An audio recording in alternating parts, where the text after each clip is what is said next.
I might need to bring myself to the stage. Good afternoon now. We are on stream number 2, which I forgot to put in my thing. And we are going to cover Trump's trip to Kerr County, Texas, where the floods are going on. And we're going to see what he has to say. And he was supposed to go on around 1:15. I waited as long as I could, and we're gonna go ahead and just go into the coverage. And yeah, God bless everybody, and God bless the victims. And I would really like to know where all these children are going, and I hope everybody's well. Thank you.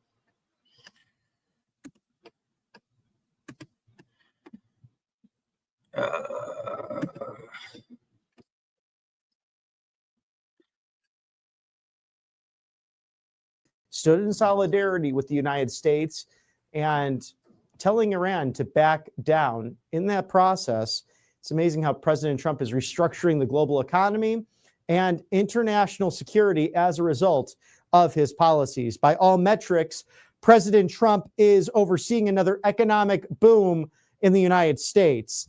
Jobs numbers have trounced expectations for 4 straight months. Gas prices remain at their lowest level in 4 years, and blue-collar wages continue to grow and have seen the largest increase in nearly 60 years. And this has been on the front page of great newspapers such as the Minnesota Star-Tribune, the Courier-General, the Detroit News, also talking about GM moving $4 billion in production to the United States, and Lebanon Daily News out of Pennsylvania saying that Amazon is investing $20 billion into the Commonwealth. So promises made, promises kept. Now we know President Trump committed to all of those different policies that he made, promises on the campaign trail that became Republican National Committee policy about a week last year. And we know that Sunday marks the assassination attempt in Butler, Pennsylvania. And our prayers continue to be with Corey Campitore's family, and may God rest his soul. A gentleman who shielded his wife and children when gunfire came upon President Trump and the entire crowd. And it's something that still strikes me as I was watching the rally, and right when I turned it off, that it started to begin. Going to see a friend's concert in Atlanta, Georgia. And it was just a terrible thing. Those are the moments that you remember exactly where you were, and thank God that he was okay. And look at the crowd and my colleagues as well, who stood their ground, listened, of course, to law enforcement. But a situation like that could cause a crowd to scatter and run. No one did. And that's the courage of MAGA. That's the courage of working together. That's the courage of fight, fight, fight, win, win, win. And I think a lot of people saw the courage, the true character of this man who for years and years we saw on television. We saw build as a real estate mogul and a golf empire, hospitality, but somewhat of a character in his own right with his appearances on countless television and movie productions. But right then and there, even 10 years into his political career, it takes a lot of courage to be shot and then to stand and then to encourage as the leader of a movement to fight, fight, fight, and win, win, win. And the other touching part of that is he entered into the hospital to be looked at and taken care of by the expert doctors in the Commonwealth of Pennsylvania. The people who were there filming him walk in saying, "Oh my God, thank you, God, he's okay." So this is a great country. We stick together in the toughest of times, and we'll get through everything here in Texas as he will take on that role today as consoler in chief, along with our extraordinary, fantastic First Lady, two people we do not deserve. The Trump family has given so much to this great nation, and we thank them for their strength, and we pray for them every single day. And one thing you should be prepared for because of the storms in life, whether literal or figuratively speaking, allfamilypharmacy.com/RSBN. They want to protect you now through Sunday, July 13th, allfamilypharmacy.com/RSBN. It's buy one, get one free, ivermectin, hydrochloroquine, mebendazole. We know insurance companies have interfered and with their own pharmacies or their influence over specific doctors and pharmacists trying to handcuff them in the process. saying that this did not work. Well, it does work. It works against cancers. It works against COVID. It works against bacterial and viral infections. And it has for a long time, and it's cost effective. So if you do the buy one, get one free now through Sunday, July 13th, we're talking 30 tablets become 60, 90 become 180. Again, buy one, get one free. BOGO for the 4th of July sale, July 13th. We interviewed Mr. Michael Kunzler, the co-owner of All Family Pharmacy yesterday, breaking down how important it is to have these essential medications. In fact, over 200 with the company, emergency medical kits, also antibiotics to take care of you and yours. And you know what's great about the medical kits and even all these medications? You can take them on the road as well if you're planning a summer trip. So allfamilypharmacy.com/RSBN. Stock up that medicine cabinet, scan the QR code now. And once you're done with that, why don't you give a call over to the great Colonial Metals Group. They're the best in the business for protecting your IRA and 401k with gold and silver. 100% tax-free.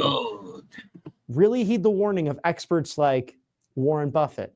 Great patriots. In fact, U.S. Attorney Judge Jeanine Pirro, after these very deadly floods.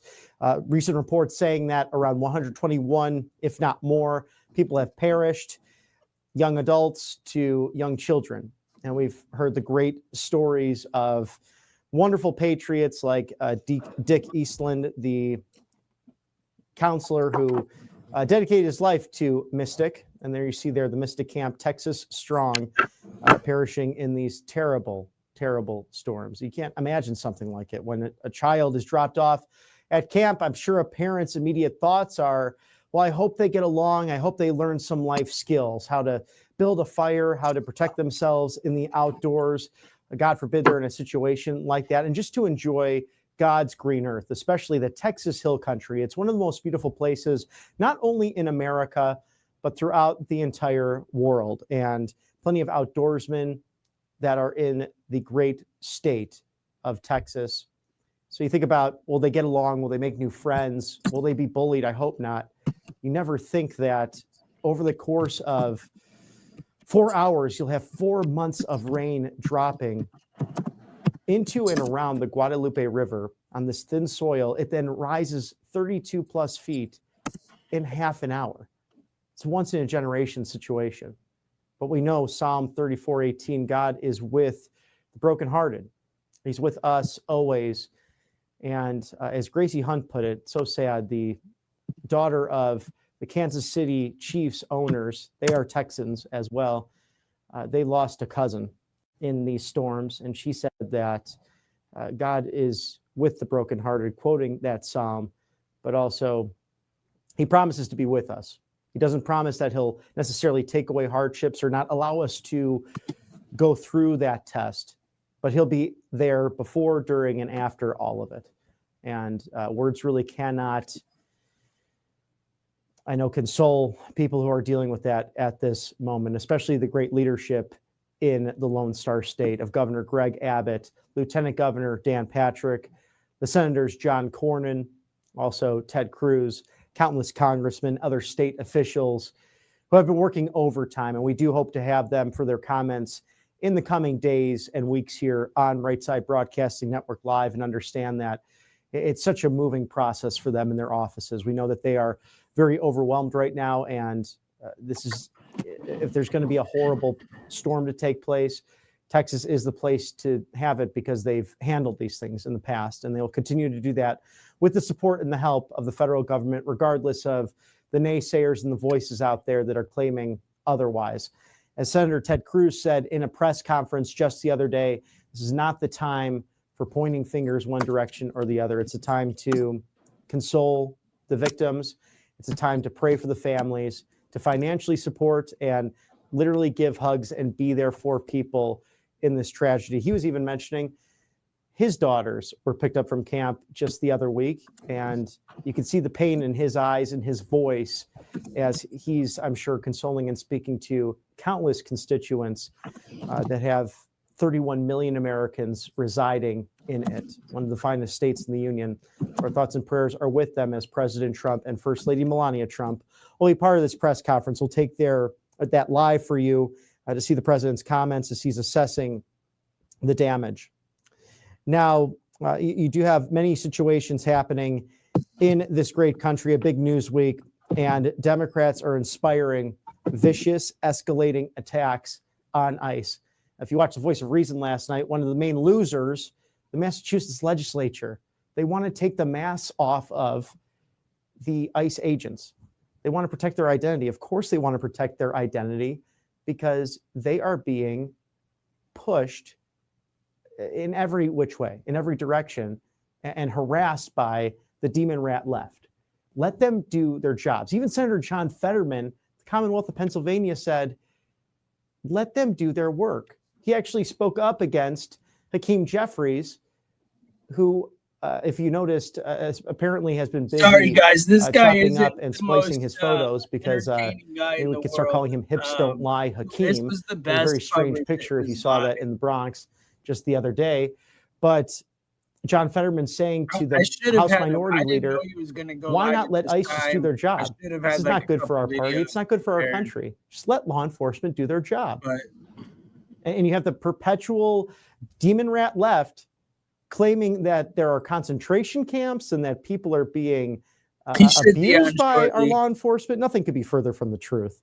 So the White House releasing that as ICE agents risk their lives to secure our borders and protect our communities, they're facing a 700% surge in assaults, a direct consequence of dangerous, inflammatory rhetoric from Democrat politicians. Now, the attacks have only gotten more brazen in recent days.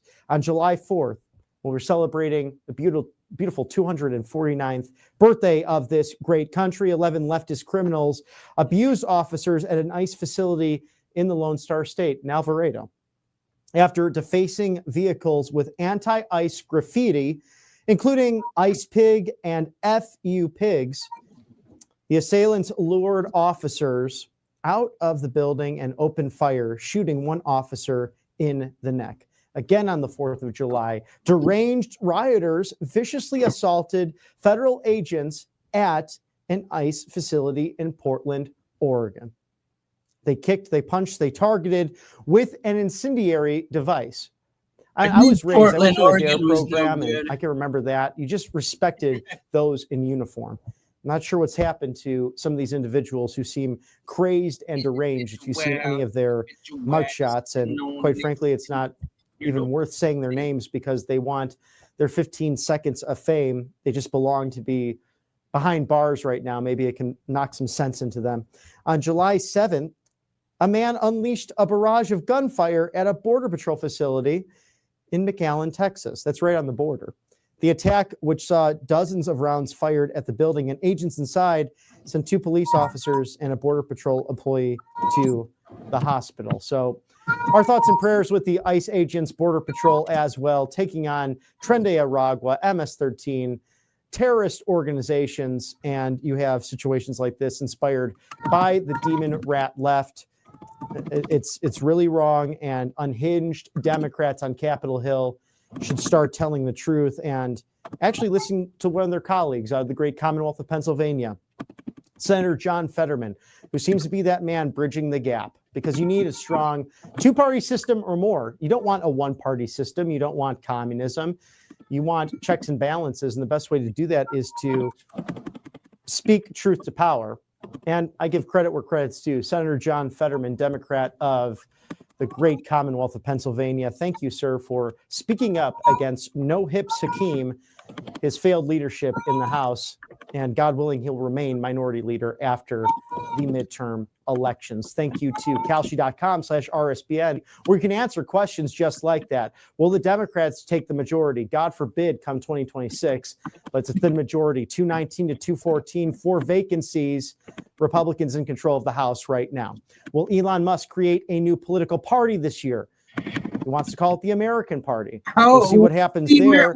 Unless there's rescission packages, I'm sure that Republicans must put forward in order to fulfill those congressional promises they made back in 2024. How about who will the president pardon Not this an year? American. So those questions, among many others, including will the Los Angeles Dodgers repeat their World Series championship in baseball this year? The All-Star break coming up this weekend into Tuesday, just as the Florida Panthers did, defending their hockey championship and winning back-to-back Stanley Cups. You can all answer and bet, trade on all of those questions on Kalshi.com/RSBN. Go ahead and scan the QR code there.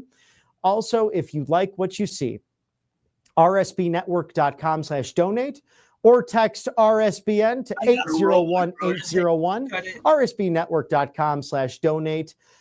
RSBN, easy to remember. Please text that to 801-801 if you wish to give. That's the way we take on the legacy media. We're citizen journalists here, anchors, hosts, great writers, producers, and directors working overtime for you, the American people, to bring you a live desk. We were the Rally Network the last decade, and sometimes we get to go out to those rallies when they happen, like last week, President Trump kicking off the Golden Jubilee celebration of America 250. And that's always fun to talk to the great American patriots on the ground.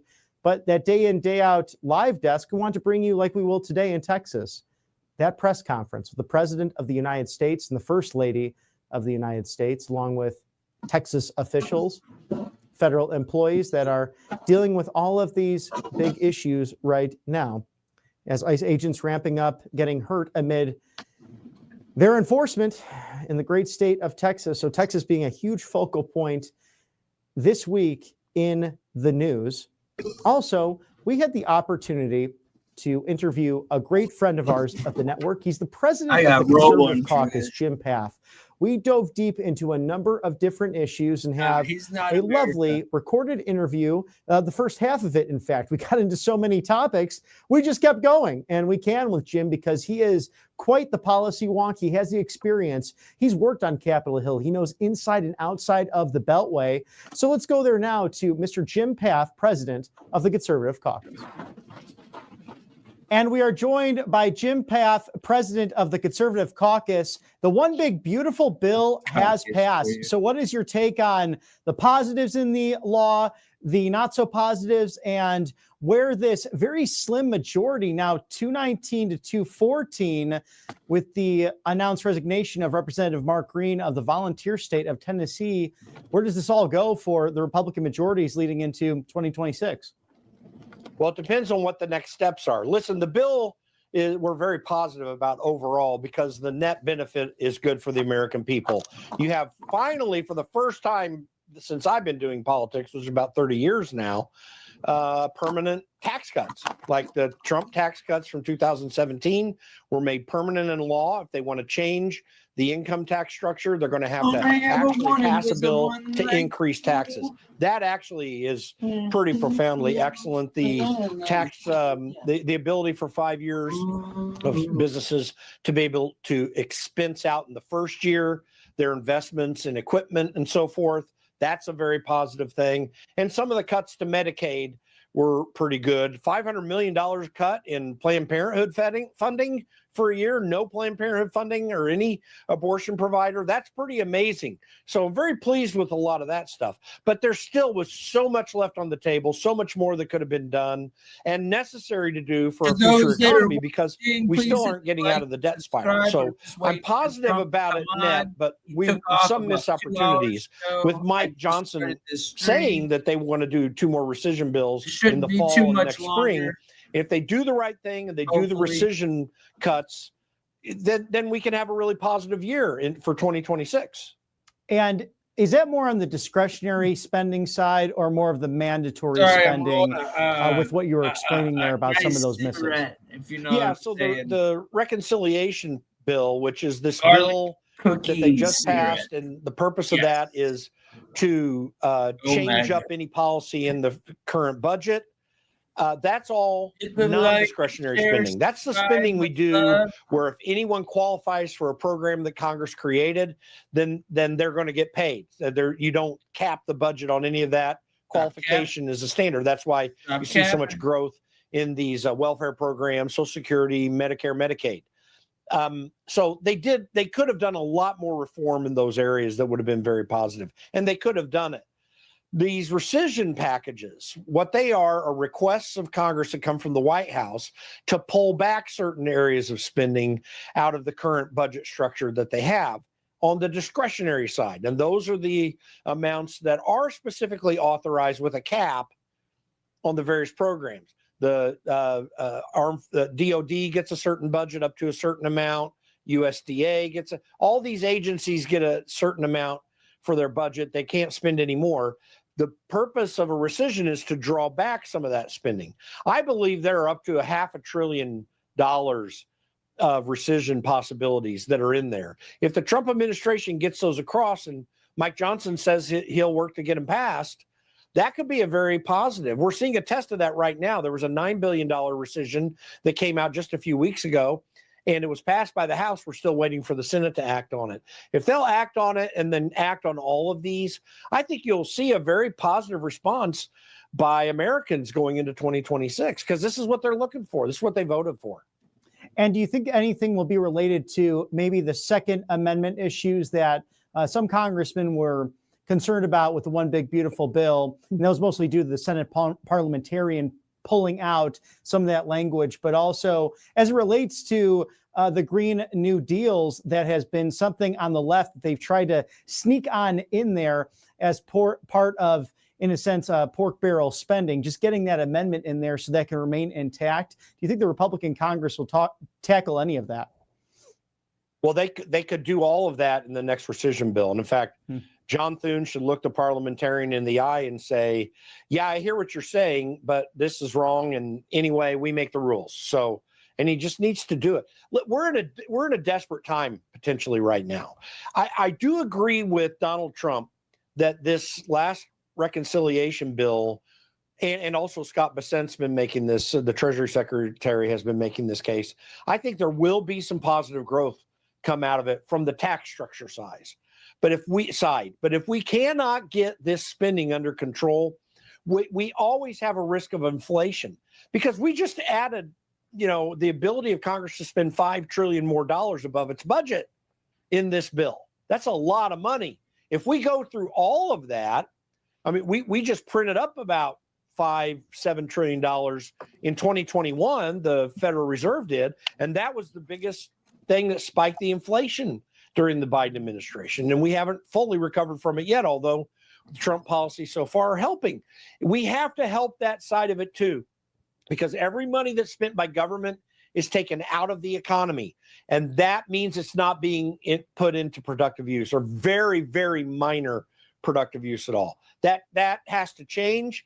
And the ideas that you brought up, as well as some other things, if they can do it in another reconciliation, it would really help. There is a lot of opportunity here, particularly when it comes to getting rid of the Green New Scam. And to your point, Jim, with your experience in Congress and on Capitol Hill, say there's a swing district, things come to mind like a Georgia 6 or even like a Georgia 7, the suburbs of America. If it's a Republican or even Democrat representative trying to come in there with a PVI index of less than 10. So for those viewing who don't know PVI, it is what's the likelihood of a district to swing one direction or another. Do you think each individual representative is going to have more of a shot coming back to their constituents saying, I was able not only to give you tax cuts, but permanent change from Congress to stop the bleeding, to stop the spending? Would that be more popular? Or do you see it coming from a Democrat direction saying, oh, there's going to be cuts to this program and that program? Are we so addicted to our debt and our spending that the constituents would have a specific way of voting as a result in 2026?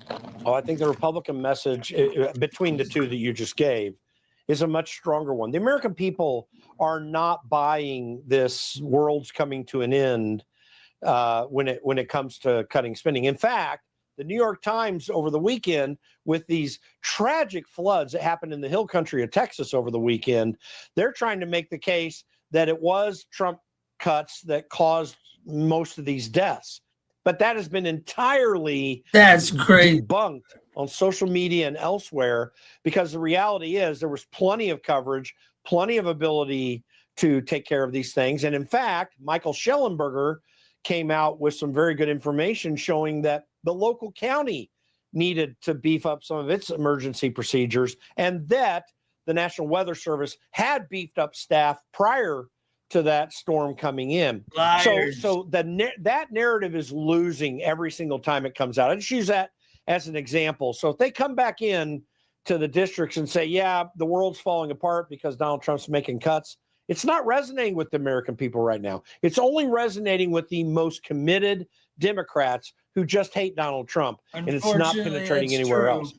Then this is why I make the case, though, that if they will cut about $500 billion through rescissions, that's a powerful message to take back to the states and in these elections. Because what it's going to allow these Republican congressional candidates to do is to say, listen, we needed to pare back government. We're in a better place now than we've been in a long time. We're doing government cuts on an annual basis right now, more than we've done in decades. And the world's not only is the world not falling apart, we're actually doing much better. That is the kind of message that people are looking for, because that's action taken rather than criticism being given. The better stream. Hold on.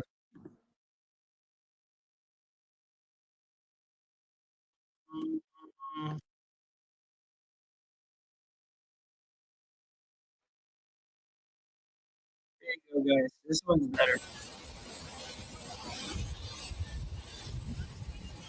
I think.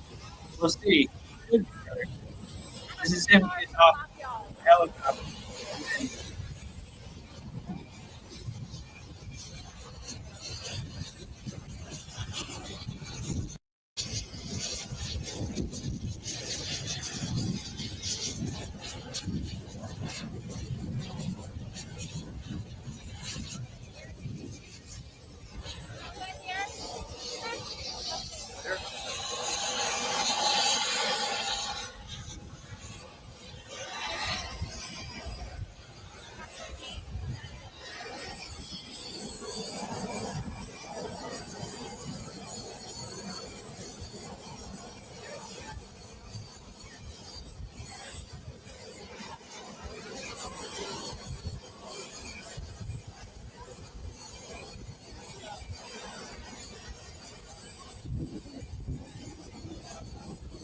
I was rolling my cigarette, spilled that shit. I was like, oh wait, got surprised that I see like action. I'm still hearing this bald guy talk.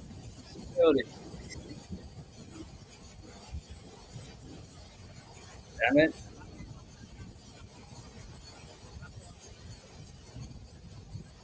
Everybody hit the like, share, subscribe. Welcome everybody.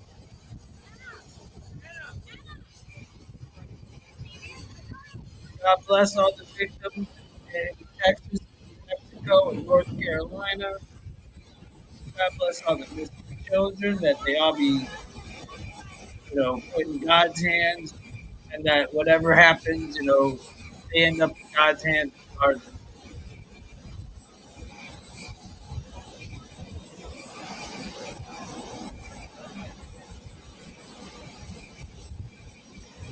I don't think this is really about Trump, man. This is about what's going on in the children, bro. It has nothing to do with Trump. I'd like to know what they're going to do to help. But I don't think this has anything to do with Trump. So you can hate him all you want, but I think he's just doing what he needs to do as a president, which is show his support, because he generally cares.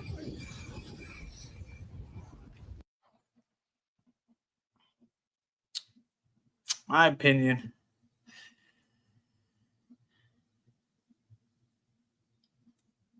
Yeah.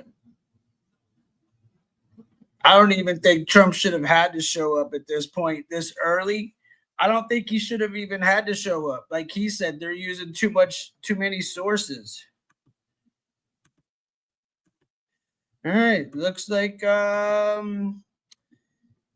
like we have issues. Let's go to the other one again. My bad, guys. Looks like there's issues on that stream. Let's switch over until that one gets ready again, or maybe this one will be ready now.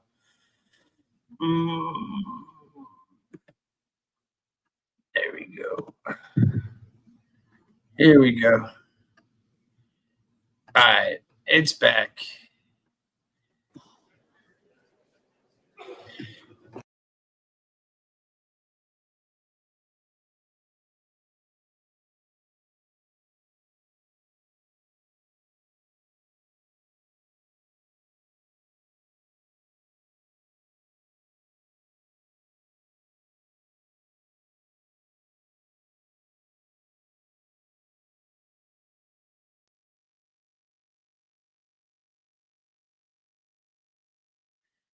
My bad. It knocked me completely off for a minute. Fuck. Ah, sorry again.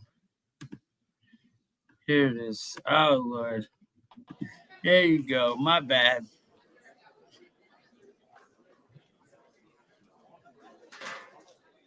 This is them getting ready. Oops. F that all up, right? Sorry, you'll be on in a second. Ah.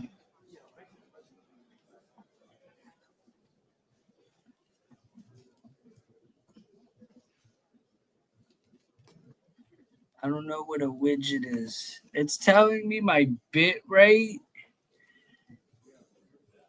0 is lower than recommended bit rate. What does that mean? I need Serenity. Serenity! My computer! It's telling me something. Let me I am gonna go to this one because they are no more ready to go than anything. All right, sorry guys, one last time.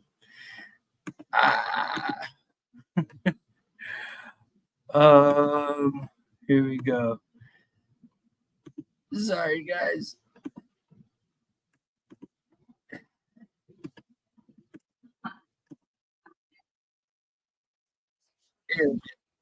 So we're just waiting 20 minutes at the get most, and then the you have actual full-on conference sunshine going. behind I don't it. like dead air With like this that. event, there has been some tropical activity in the Pacific. Some of those storms moved into the Gulf.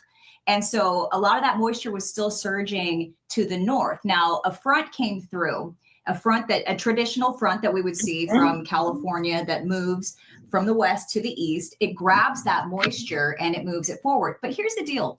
We have weather models this day and age. The GFS, the American model, we have the European model that forecasters rely on to give you not just timing of storms, but rainfall totals. Somebody, at least the local meteorologist, should have been able to tell, hey, this is going to be an extreme flood event. And they should have been able to tell 24, maybe 36 hours before it happened, if they knew, if the models were picking up on it. Now, the models are calculating all kinds of different variables in the atmosphere as they crunch these numbers and give us an output. I wonder why it's going to happen. The models didn't pick up on this. So the meteorologists, of course, didn't pick up on it. That's where it gets unusual because our models have been better and better and better over time. So it is, there's an anomaly. There's a bit of a question mark. You know, how did this happen? How did we not know that it was coming? And when we see a tornado outbreak that's going to hit the south, we can see it now. It has nothing to do with the people spraying like, in the look sky. at the instability, look at the different readings because our models have come such a long way. Like, this is going to be a tornado outbreak. And we can let people know way in advance. Trump, he did it all. So right? There's a lot of things that just aren't cohesive. It's there's just Trump a lot of did it. You know what I just thought You're about? You know, stupid, Christina, bro. have you ever worked on the weekend as a local meteorologist? Yes, that's where we all get started. And what do we call them, Christina? Do you remember the name? No, what is the name? Weekend warriors.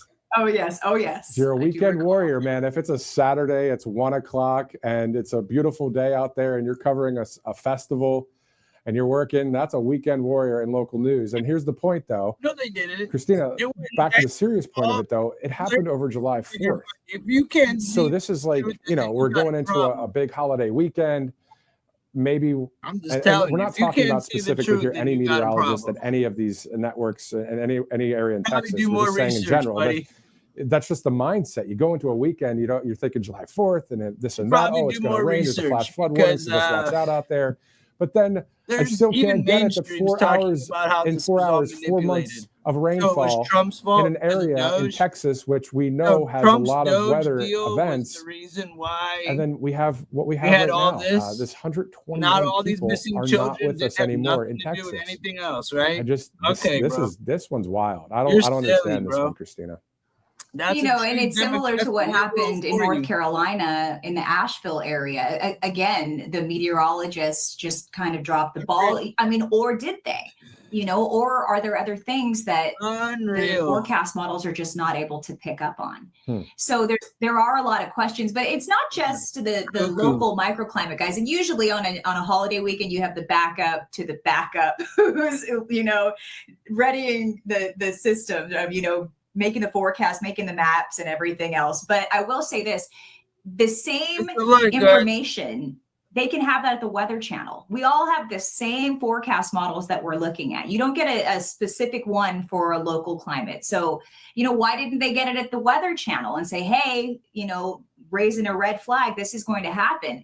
You have to wonder. And I'm sure everybody feels bad because as a meteorologist, the thing that you want to do more than anything is protect lives and get the weather right, because that's your credibility.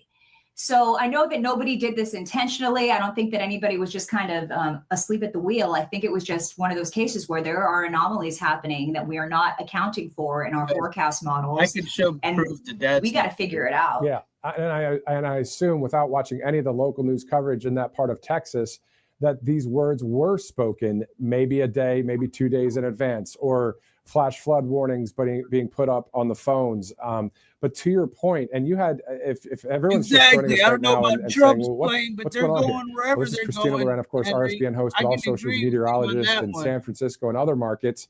And she's just breaking down for us just a lot of information about weather modification details. And also you shared about the fact that some of those campgrounds in that part of Texas, the cell service was terrible. So they wouldn't even get some of the warnings, especially if they were there for a whole July 4th weekend. You know, it's just as they say, a perfect storm. And this is unfortunately what may have taken place there. And it's just keep in mind, heartbreaking. And we're going to see President Trump and the First Lady there in just a minute. Christina, thank you so much for your insight, your analysis. Where can people follow you online? Okay. Oh, you can follow me on Instagram, Christina Loren Meteorologist, or just Christina Loren on Twitter. And thank you, Matthew. Greatly appreciate the opportunity.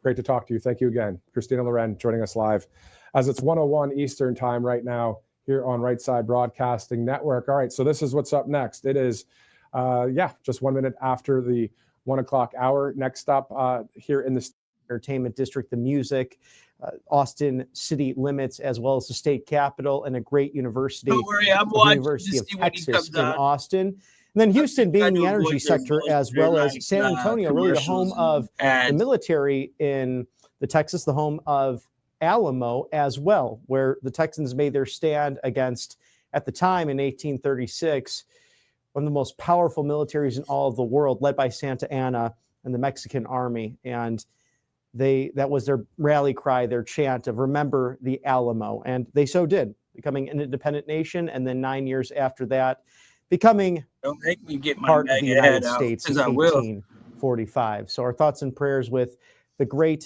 Texans. And they have kind of this can-do spirit of they won't ask or complain necessarily, but they definitely come together. And they know how to help out one another. And that's the best thing we can do as fellow Americans, is help our fellow Texans in this time of need. And now we see the door is open to Air Force One. You see the seal of the President of the United States, First Lady Melania Trump, joining the 47th Commander-in-Chief on this tour of the floodlands and what can be done with FEMA and the federal response to assist. And sadly, we've seen that some in the Demon Rat ranks have tried to blame the president over this. And we've seen some legacy media outlets attempt to skew specific numbers with readiness. And the fact is, actually, many people there were doubled in response as well. So it's been actually a very good response considering a once in a generation storm. But As Senator Ted Cruz said during a press conference the other day, this is not the time to point fingers, but this is the time to really come together as Americans, support one another. First and foremost, prayer. Second, financial, if you can assist with that. And then as the days go on, as the recovery continues, if you can lend exactly, that helping hand, David. of course, do that. I can remember Well said, when Hurricane Katrina happened. I was in high school in 2005. And thank you, David. Well said. I separated this stream from my last stream. I ended it so they had nothing to do with each other because I want this to be pointed out. You know, I want this to be the center of attention. So good point there in the chat. Thank you. Sleep on a Friday, going into the workday, then had a football game to coach. We won that game, and then he got in and drove that semi roughly 15 or so hours from the Chicago suburbs down to New Orleans. That's the fabric of this great country. And I've seen it time and again. Let's go to President Trump getting off of Air Force One with first.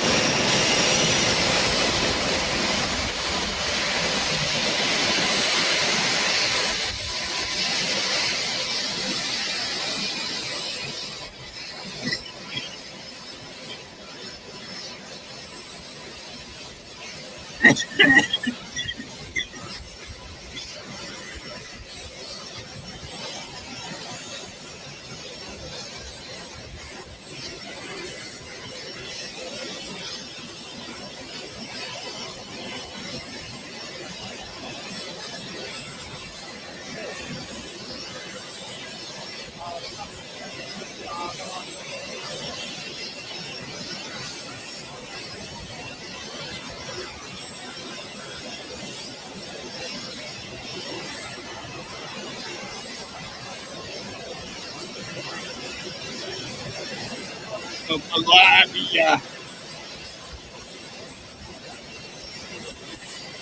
Melania.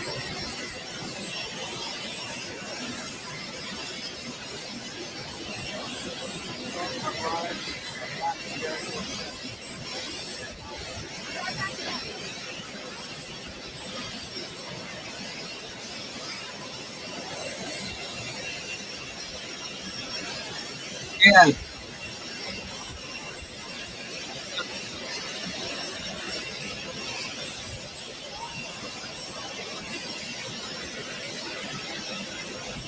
Hi, Candy.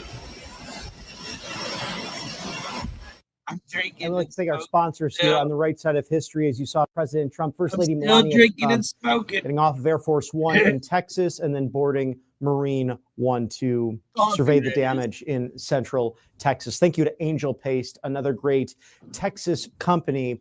Experience the miracle today. You've seen me try the Miracle Cream. It's vitamin B infused, non-GMO, no chemicals, and I can get good for your skin. And again, Wall Street sentiment is surging as the stock market reaches new record highs. JP Morgan Chase and company, Goldman Sachs, talking about GM moving $4 billion in production to the United States, and Lebanon Daily News out of Pennsylvania saying that Amazon is investing $20 billion into the Commonwealth. So promises made, promises kept.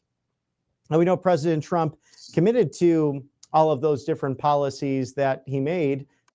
Protect you now through Sunday, that their lives, to secure our borders and protect our communities. They're facing a 700% surge in assaults, a direct consequence of dangerous, inflammatory rhetoric from Democrat politicians. Now, the attacks have only gotten more brazen in recent days. On July 4th, when we're celebrating the beautiful 249th birthday of this great country, 11 leftist criminals abused officers at an ICE facility in the Lone Star State, in Alvarado, after defacing vehicles with anti-ICE graffiti, including ICE pig and FU pigs.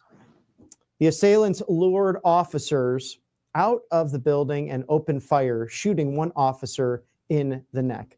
Again on the 4th of July, deranged rioters viciously assaulted federal agents at an ICE facility in Portland, Oregon. They kicked, they punched, they targeted with an incendiary device. I was raised, I went through the DARE program, and I can remember that. You just respected those in uniform. not sure what's happened to some of these individuals who seem crazed and deranged. If you've seen any of their mugshots, and quite frankly, it's not even worth saying their names because they want their 15 seconds of fame. They just belong to be behind bars right now. Maybe it can knock some sense into them. On July 7th, a man unleashed a barrage of gunfire at a Border Patrol facility in McAllen, Texas. That's right on the border. The attack, which saw dozens of rounds fired at the building and agents inside, sent 2 police officers and a Border Patrol employee to the hospital. So our thoughts and prayers with the ICE agents, Border Patrol as well, taking on Tren de Aragua, MS-13, terrorist organizations, and you have situations like this inspired by the demon rat left. It's really wrong, and unhinged Democrats on Capitol Hill should start telling the truth and actually listen to one of their colleagues out of the great Commonwealth of Pennsylvania, Senator John Fetterman, who seems to be that man bridging the gap, because you need a strong 2-party system or more. You don't want a 1-party system. You don't want communism. You want checks and balances, and the best way to do that is to actually pass a bill to increase taxes. That actually is pretty profoundly excellent. The tax, the ability for 5 years of businesses to be able to expense out in the first pause. I'm just trying to get closer. Anywhere near the numbers in congressional years, typically. So that's the other factor that's there. There's nothing strong to coalesce around, is I guess what I'm trying to say. People could coalesce around Ross Perot because that's one figurehead and one person that you're talking about. Whereas when you're talking about different congressional districts, and Elon said he's only going into a few of them, then you can't nationally coalesce around that. So can they put in enough money? And by the way, money doesn't win elections. There's no correlation between money and election winning. If that were the case, then Elon Musk would have gotten the Republican Supreme Court candidate elected in Wisconsin that he put millions of dollars into. And that guy lost big. So, and I'm not trying to be critical of Elon as a person. I'm a big fan of Elon Musk. The problem is that this is not the way to get done what he wants to get done. The best way that I would recommend is for him to get involved in primaries and Republican primaries all over the country, help recruit candidates that will take down some of these bad members. Listen, I maintain that our problem is not the Thomas Masseys of the world or the Rand Pauls of the world. If we had 55 Rand Pauls as Republicans and 220 Thomas Masseys as in the House, then Donald Trump would get everything that he wanted and more. Whereas, and the other person that Donald Trump went after was Tom Tillis, who thankfully has pulled out of the Senate race for re-election in North Carolina. That's a big advantage. If you had 220 Tom Tillises and 55 Tom Till in the House and 55 Tom Tillises in the Senate, Donald Trump would get nothing of what he wanted. They would all be working against him. That's the big difference. And so primaries are where this really matters. And it's not going to address all the issues, but if you can add 10 or 15 more members to the House Freedom Caucus, then you can literally stop the bad crap fully on Capitol Hill, and you take a lot of power away from the appropriators who are the real people working behind the scenes to stop the Trump agenda. Now, there is some discussion on a possible legislative challenge, even a bill that might come forward that could redraw what the census had done based on the 14th Amendment and now with the recent Supreme Court ruling. Do you think anything can move forward like that? And I believe it's been quite some time since a challenge on something like that, because we have our censuses every 10 years. How would that proceed forward? And do you see that as being part of President Trump's legislative agenda moving now towards the end of 2025 into early 2026? Well, I'm certain it would pass out of the House, and it probably should. But there is no way that it's going to get out of a Senate when it has to go through the cloture rule, which is basically the filibuster rule, to proceed to a vote. Chuck Schumer's never going to allow it. The changes that need to be made are benefiting Democrats right now, and they want it to stay that way. In fact, they rigged it to that end. Now, I would like to see, because some of this census policy can be addressed, in my opinion, through a reconciliation package. And if they were to do this in reconciliation in the fall and able to get that through, that would be a powerful and helpful tool. It is something that does need to be done. It's just going to be a real challenge unless you can get 60 votes in the Senate, because this thing benefits the Democrats right now. They want this for not only in 2026, but they want it in 2028 as well, when it's still no census would have happened. But yes, there is a constitutional command to do a census every 10 years. There's no restriction to do it any sooner. It's just Congress has to. It's our state that Texas, we can have chips. An absolute joke. He smeared. Was on a jog in the afternoon in Athens, Georgia, the University of Georgia, in a place that's forever changed. Questions and the racist policies you put forth in the second city, throw spaghetti at the wall. And with it's time to heed the warning of financial experts like Warren Buffett and great patriots like District Attorney Judge Jeanine Pirro in the federal city. President Trump appointed her for several reasons, because she loves this country, she's tough, and she's all about the Constitution. She's also all about you protecting your savings and your retirement, because entities like the Chinese Communist Party, they want an economic Pearl Harbor on the United States. They are going after friends of ours, like in Taiwan, people that we trade with so we can have chips in these silly phones of ours that we carry around and really cannot live without, unfortunately. How about all that farmland they're trying to buy up around our military bases? We saw this week that Secretary Brooke Rollins dealing with that directly with other cabinet members, also governors, senators, and congressmen, all taking on the Chinese Communist Party. And we know that Xi Jinping really fears no one. He might fear President Trump. He definitely respects how strong of a leader President Trump is. Regardless of that, good to take care of your 401k IRA with gold and silver. freegoldguide.com/RSBN, and you stand a chance now if you order through them with the no obligation gold guide, any item, you will be entered to win $7,500 on the house where of the free flooding is. silver. Trump's going to speak where the flooding's at, and see what he has to say.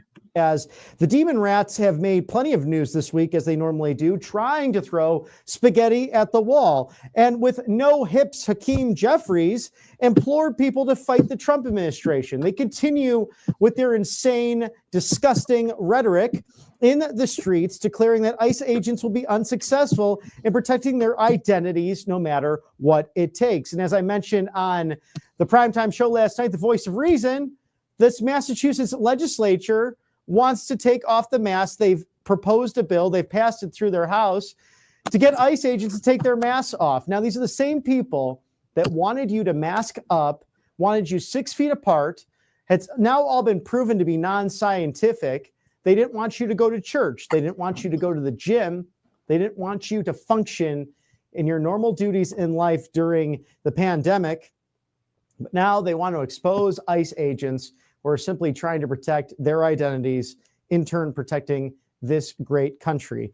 Maybe there should be a one-way ticket. I know I'd spend my tax dollars on sending No Hips Hakeem, I don't know, maybe somewhere like Afghanistan. Maybe he can just enjoy a study abroad tour at the moment, try to understand the cultures and the world for what it is, instead of harping against the people that protect us on a daily basis, including our wonderful ICE agents. Now, Representative Pramila Jayapal called ICE agents deranged.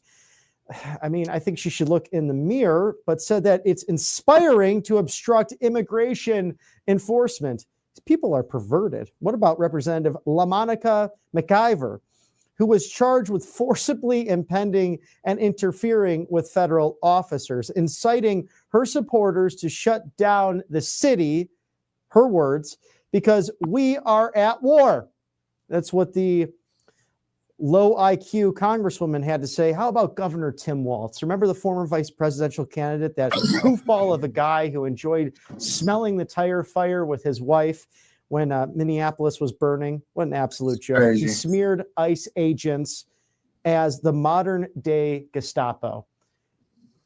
Sir, you are truly a disgrace. It's crazy. Stay in Minnesota, and God willing, someone crazy. like Mike Lindell will be running against you, because the good people of Minneapolis and Minnesota, they deserve better than your nonsense.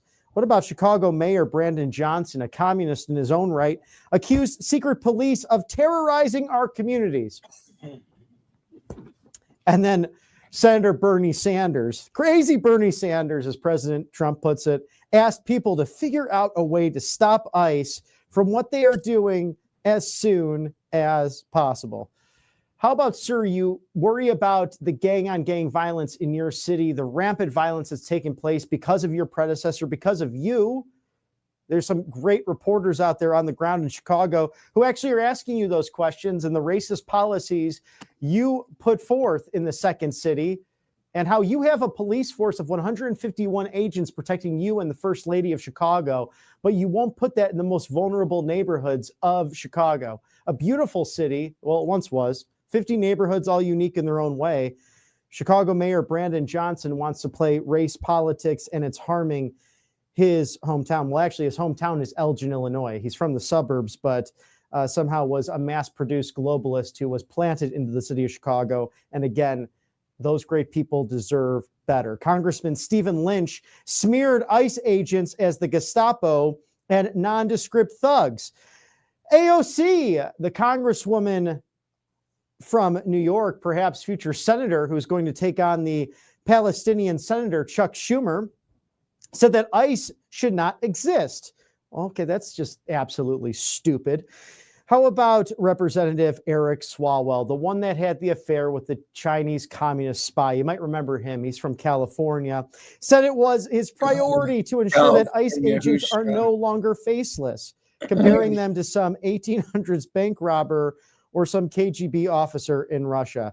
And then there's Congressman Dan Goldman, who compared federal agents to secret police who must be unmasked. And then there is the troll of trolls, Congressman Jerry Nadler, accusing ICE agents of hiding misbehavior because otherwise, why would they be wearing masks? Well, maybe it's because you're perpetuating lies and disgusting shade, as the young people put it, at these people who simply want to serve their country. They literally walk out the door on a daily basis and they don't know if they're coming home, going up against foreign terrorist organizations that have raped, maimed, killed countless good Americans. How do you look in the face of parents like Jocelyn Nungary's mother, who was raped and murdered by these thugs? What about Laken Riley, who was on a jog in the afternoon in Athens, Georgia, the University of Georgia, in a place that's forever changed? It's a beautiful lake, a beautiful park where many people will go. Her roommate said, I should have gone with her. Why was I studying for that final? That PTSD will never leave that young woman as a result. That was something that was a mistake, but I felt like as a Georgia resident, I had to sit and listen to the victim impact statements. And that was a horrible thing to listen to. I can't imagine what it was like for the families. But no, these are the same congressmen that sit down during a joint session of Congress on March 5th, while a young man is sworn in as an honorable public servant into the Secret Service by our Secret Service director, who's suffering from brain tumors, who's had a relapse of that. They did not get up and clap for DJ Daniel. Who the hell do these people think they are? And now they're making up lies about this situation that took place with the Guadalupe River, Camp Mystic, and the hundreds of people who have passed, especially the youngest Americans who are our hope, who are our finest. And now with speak parents English, that bro. have to live with this, it's really a terrible thing to bury your child. And our thoughts and prayers are with them today, as sadly, there's one party in America that is against the American way of life. And I don't like saying it. It pains me to say it, but it's the truth. Like and they've shown their true colors. Welcome, Thank God that we have bless, this populist president, this MAGA president, just waiting for Trump to make America great again, bigger than floods. one person, one family. I think in And this my one, God, I mean, they've everybody taken should on have the the Trump same family mindset more that than most really would, coming care up about on the people that are 1-year anniversary of missing or Butler, Pennsylvania. hurt, lost, And that dead. what could have been Any a of those much, much worse day. But the Capitol Prayers family, of their God lives for them changed all. forever. They went as a family to see the president of the United States, to participate in democracy. And their father did not come home after giving his life, not only protecting his family, but as a firefighter for his local community. there are some people that are truly the greatest among us. And it's the ones who wear a uniform and go out the door every single day to save lives, to protect lives, and who are willing to put their lives on the line. Let's toss it there now, live to Texas and President Trump and the First Lady. Here we go.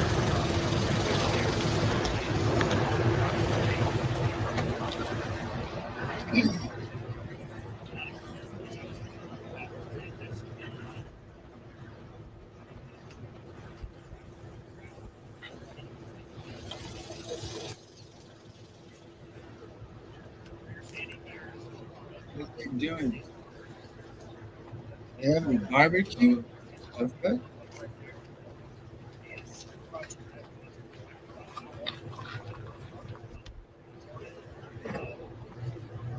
Trump gets briefed on the devastation along the river.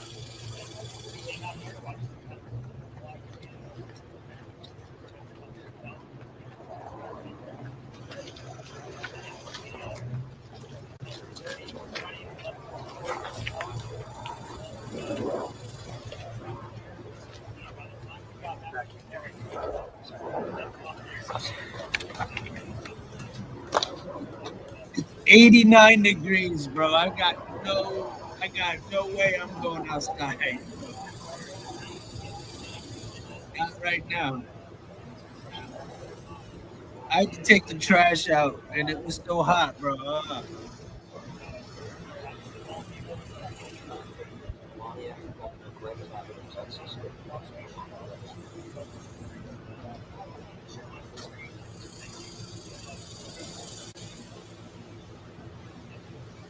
How you doing, Abel? Hi, Serenity. Hi, Greg. What's up, Ryan? Thank you, Max. Welcome back. Even though I said what's up. Yeah, it's hot as balls out. It's not even worth it. I took out the trash and I said, this sucks.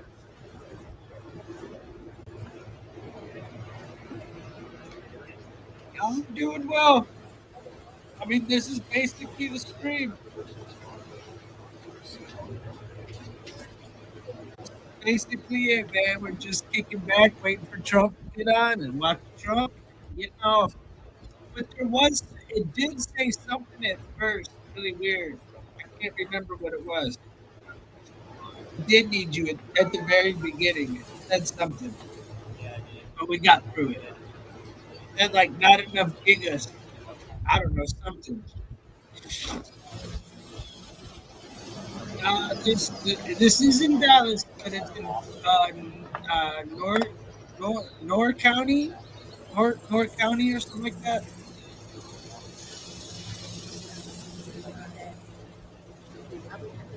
North County. But yeah, hit the like, share, subscribe. Welcome everybody.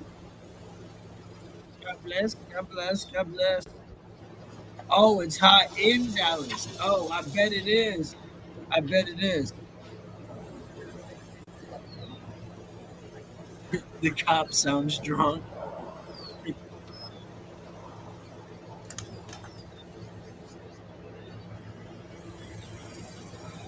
Yeah, Max, I know, man. All anybody wanted to do was talk about the list. I was scared to talk about it yesterday because last year YouTube's sensitive about that. I'm like, I don't know if that's like a topic they don't want you to really hit on. So I was trying to lightweight stay away from it, but bro, all anybody want to talk about. What do you want me to do? I want to talk about stuff like this. They want to talk about that.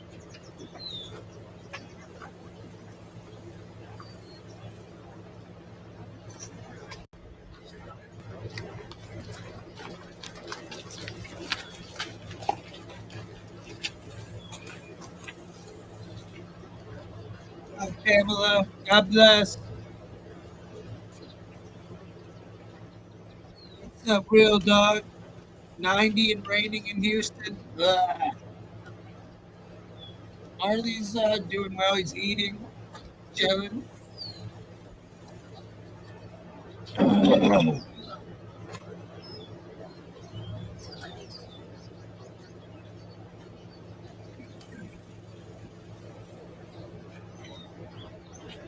Hope everybody's having a good Friday.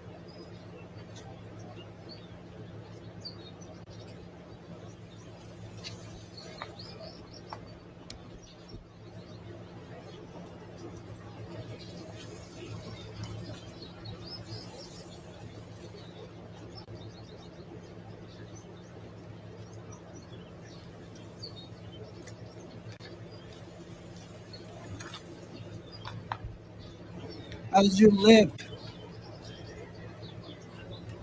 Your buddy smashed you up good. You all right?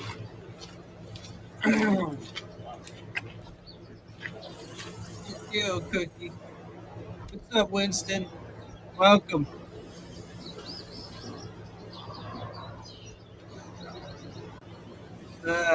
Sounds horrible.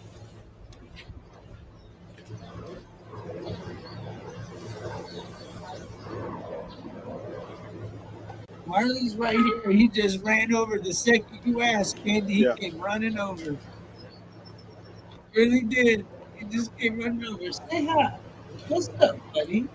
You haven't been in the stream for a while. You've been so chill.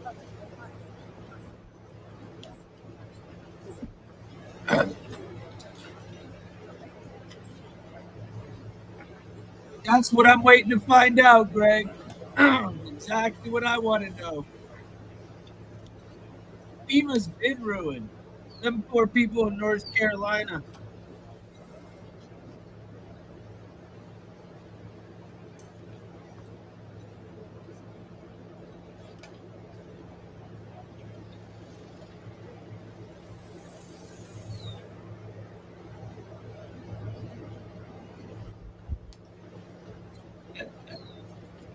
I feel you.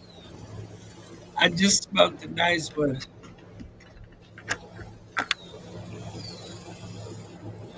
This is getting a little boring. Why are we just sitting here watching a helicopter, guys?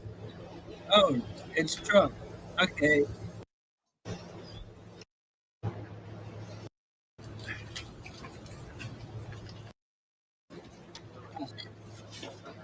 Get him up out of here. Get him in his little chair so we can sit around and hear him talk. All right. Give the firefighters some love. Much love. Much love. Rescue. All right. Now go find them kids. Now go find them kids.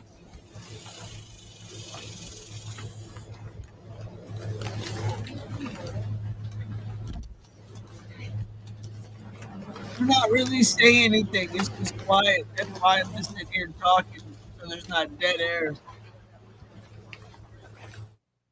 And a great display of leadership as you look at Congressman Brandon Gill there and Congressman Dan Crenshaw on site as well. Congressman Chip Roy was just meeting with President Trump, and all of those first responders, those firemen, those law enforcement agents, and also the great National Guard on the ground there with Governor Abbott. President Trump greeting all of them, taking that time to shake hands, take pictures. The consoler in chief, he does it better than the rest. There's no question about it. And you notice something about those gentlemen as well, taking off the cowboy hats to greet First Lady Melania Trump. It's just something about Texas. They are utmost gentlemen as you catch there. Secretary Brooke Rollins, I believe, wearing the white 45-47 USA hat. President Trump also donning that today, I'm sure, on what's relatively hot, humid, sweltering day in central Texas. It's been a rather hot summer as well. Just the aftermath of these terrible storms, but at least some smiles, some hugs, some consoling. And we look forward to, over the coming days and weeks, there's Congressman Wesley Hunt, a hero in his own right, a Black Hawk helicopter pilot, graduate of West Point, Senator Ted Cruz there as well, the GOAT, if you will, of the United States Senate. Is there anyone more knowledgeable than Ted Cruz on Senate procedure and how to fight for the good old US of A and our founding documents and our Constitution? And they are all there on the ground, joining President Trump and First Lady Melania Trump. Water. In what has been a very difficult number of days and hours. Senator John Cornyn there with Senator Ted Cruz as well. God be with Texas, the great state of Texas, as Ted Cruz puts it. Wonderful people there. God bless Texas. President Trump surveying the damage And that's something that he does. That's his expertise. You saw there in that video, we're bringing you everything unedited as he's listening to the experts on the ground who have been there, going over the maps, going over surveilling the damage that's been done and how to fix all of this. Perhaps newer and more updated monitoring systems as well that can, in effect, predict all of this. But you were watching earlier with Christina Loren on our great meteorologist here, RSBN host as well, that it's not a perfected science, this meteorology. And to have a once-in-a-generation storm like this, the fact that 32 feet plus of water coming in half an hour, 4 months worth of water, in fact, dropping onto central Texas, onto the Guadalupe River in a matter of 4 hours. It's unprecedented and something that now must be dealt with in a public and private manner to figure out how it will not happen again. As we're joined by Daily Caller's Ashley Brassfield, giving us some live updates from the Federal City. Welcome, Ashley, on this beautiful Friday. And you are just hitting the ground running, keeping the pulse of Washington, D.C. with the Daily Caller. Tell us about your conversation with the lead investigator on a number of these issues, Mr. James Comer, the congressman from the Commonwealth of Kentucky. Yes, well, we've been doing a lot of investigative coverage on, well, the Biden administration and Biden's mental health decline. Of course, I came on and talked to you about my report with Ronnie Jackson regarding the Biden doctor's sexual misconduct, but he actually showed up this week to testify in front of the House Oversight Committee, and he missed a lot of the reporters, actually. He went through a basement entrance. We tried to catch him, and he avoided 2 reporters' questions that were able to catch him coming down the hallway to go into the room for the closed-door investigation before the committee. And, of course, we saw what the results of that were. He pled the Fifth. So I got the opportunity to go up outside the room right before it started and got to ask the chairman, Comer, a few questions about just that, what Ronnie Jackson said about his sexual misconduct. The chairman actually brought up Ronnie Jackson saying he was assisting with the investigation. They brought him on to the committee to help with that.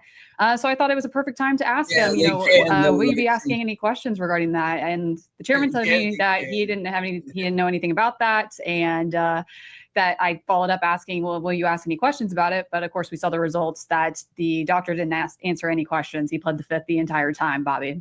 Yeah, I'm really surprised by it. And I think that's the concern of MAGA, is that the voters that put these leaders in are really concerned that they'll have the backbone and the wherewithal to take on Washington, D.C.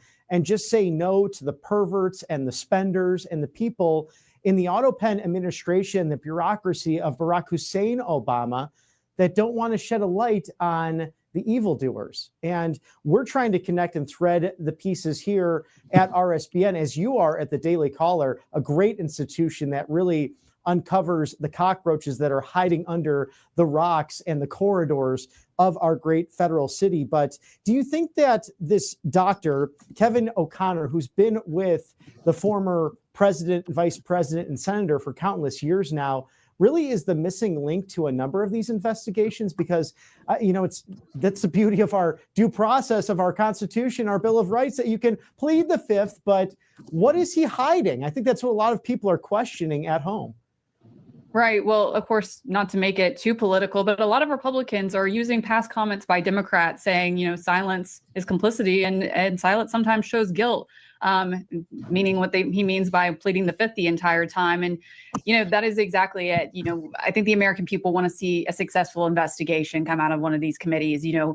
This is the president of the United States we're talking about. He was running the country. The American people, I think, feel they have a right to know if he was able to do the job, and if those around him were not, putting into place the 25th Amendment to get him out. That was not serving the American people.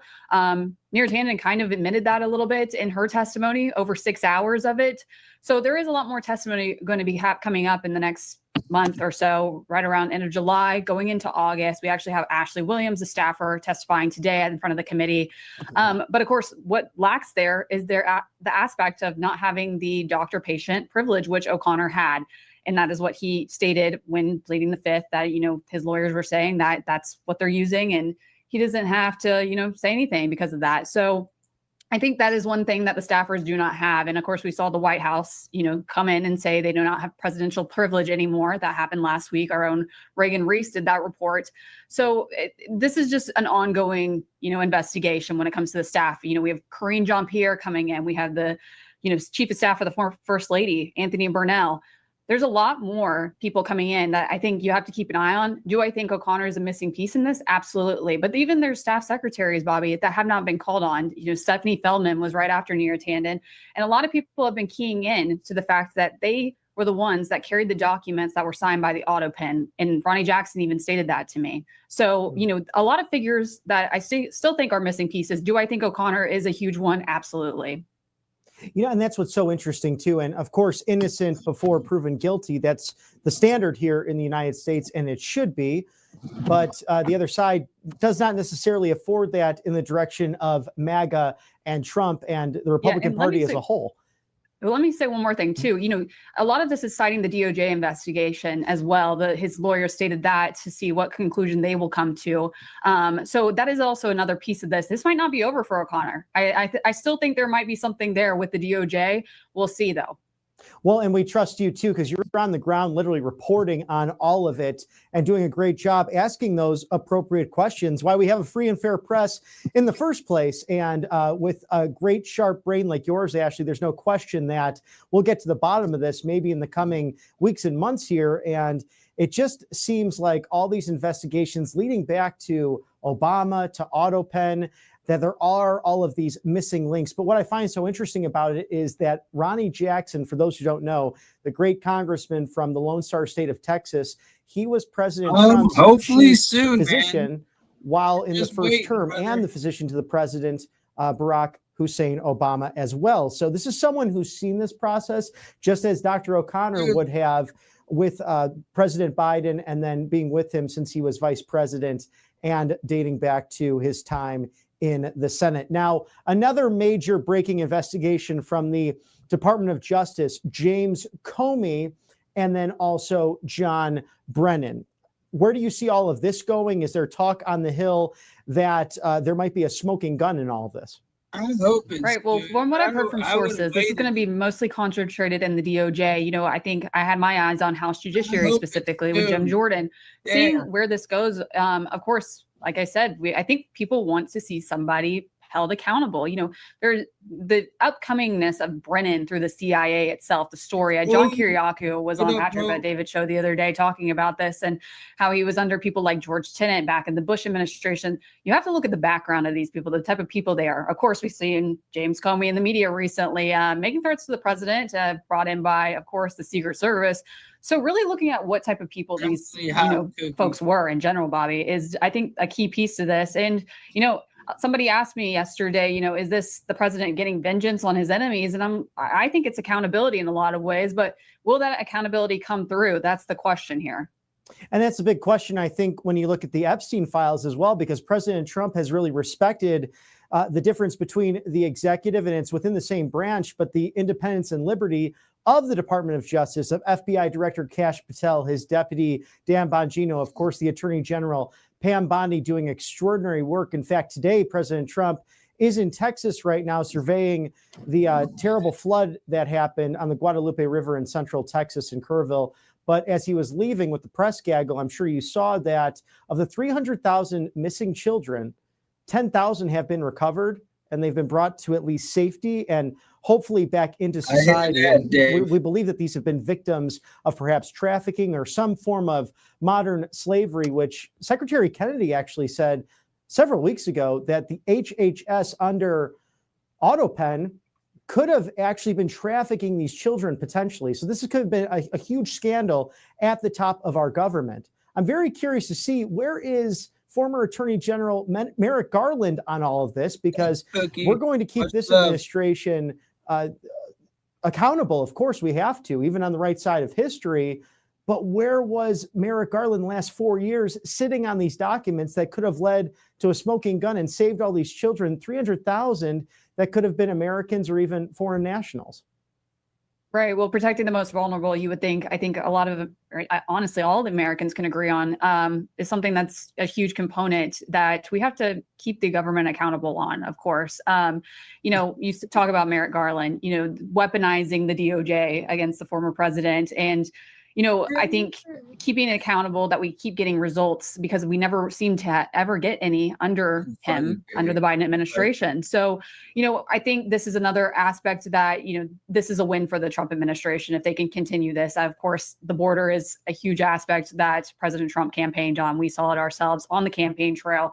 And that's what, over 80 million Americans voted for. This is a huge win. And if they can keep things like this coming, and we can go back even to Brennan and Comey, I think that it will be a total win for the Trump administration myself. I think protecting the most vulnerable is a winning issue. Oh, it absolutely is. And I think it's attracted a lot of people to the big tent of where the Republican Party seems to be right now in serving people and their causes, and that it's really a party for everyone at the end of the day. Is there anything around the corner in Washington, D.C. as people are enjoying their summer vacations? We know that gas prices are down, but you have a tragedy such as what's happened in Texas, where President Trump and First Lady Melania Trump on the ground with federal, state, and local officials in the Lone Star State. Is there any discussion on Capitol Hill, since you cover it, of anything dealing with these massive storms, or any discussion on further cloud seeding, manipulation, any whispers of that on Capitol Hill that you're hearing from specific congressmen or senators? They're talking about it. We saw EPA Secretary Zeldin actually speak up about this, that he would like to see transparency with this and releasing some documents to the American people, and information more so on that issue. A lot going on always on the Hill, but though, there was an officer killed in Texas. I believe there's going to be a statement made on the floor later today about that. That was one thing I heard today. But, I will say one thing, though. The Epstein files, that topic is definitely lingering across Washington, D.C. It should be very interesting to see the developments on that. Of course, it's the main thing that's been talked about really all week here. So some stories that have kind of swept under the rug, unfortunately. But at the same time, a lot of Americans, especially even Trump supporters, still care about that issue. Yes, and we'll be absolutely watching not only the whole of Congress and the leadership of the Republican Party in these days, because sadly we know where the other side will be. Mr. No Hips Hakeem seems to want to just change his photos that he's taking in the Bronx instead of actually getting to work with the Trump administration. But we'll be watching closely Congresswoman Anna Paulina Luna, who has led some of these investigations, including Congressman Comer as well, who you asked just this week. Anything else that we can find you following or taking care of in the swamp, as you are one of the finest journalists in all of the federal city? Well, thank you. Yes, you can follow me at Brassfield Ashley on X, of course, dailycaller.com, and you can type my name in, Ashley Brassfield, and follow along. We've been doing a ton of Epstein as well as Biden investigation stuff on my end, so you can keep up with me there, and as well on Instagram as at Ashley E. Brassfield. Well, thank you for being our eyes and ears on the ground, because that city beat, it's fun. It's seemingly dangerous at times. And I know in the heat of the summer, especially in the swamp, it can be somewhat uncomfortable, but you're doing God's work in the process. And we look forward to having you on again. Ashley Brassfield of the Daily Caller. Thank you. And as President Trump and First Lady Melania Trump are on the ground in Texas, surveying all the damage, you see there Kelly Loeffler as well from Small Business Administration, speaking with her former colleague, Senator John Cornyn of Texas. So you have the full size, scope, and weight of local, state, and federal government. Scott Turner there of Housing and Urban Development as well. So all of these individuals ready to, and they have been really all week on the ground there, not only consoling constituents, but finding a solution to the problem that was here, a once-in-a-generation storm that took place, and the questions that do surround it. If it was solely Mother Nature, or if it had anything to do with being a man-made process, whether that was for good things or for ill. All those questions are coming about with Congresswoman Marjorie Taylor Greene putting in legislation that would prevent, in fact, making it a federal offense, a felony, to cloud seed at all. And we know thanks to the great reporting of Christina Loren as well. Here, one of our RSBN hosts Remember and when he said a Marco Rubio meteorologist, had small that head? sometimes it's used to combat drought. But regardless, this is all connected. The atmosphere, it can move very quickly in a matter of short moments. And the questions, as she put it earlier in the broadcast, story about him with the where does the sky have its pocket. limits, and who's going to regulate that? Because we know the Chinese Communist Party trying to control weather remember and that. modify it themselves. So we'll stay on this story. So much developing this week, a big week for news, and mostly not only covering what's happening here today, but our thoughts and prayers to the great people I love of that's Texas why and all I even those who like lost Trump. loved ones in Trump's this funny process. as And just a hell. moment ago, as Don't Ashley worry, was speaking about I've got big Congressman hands. and Dr. Ronnie Jackson, he is on the ground as well, Don't worry. and breaking that potential story of this Dr. Kevin O'Connor that you're not familiar with, pleading the fifth. Ashley Brassfield of the Daily Caller doing some extraordinary work on the ground, getting questions to the chief investigator, Congressman James Comer of the Commonwealth of Kentucky, who has pledged to the MAGA community to be forthright, transparent, and have that appropriate congressional oversight of everything that took place, not only now, but during the Otto Penn administration. This is an individual, Dr. O'Connor, who was like Dr. Jackson, taking care of presidents, vice presidents in their day jobs.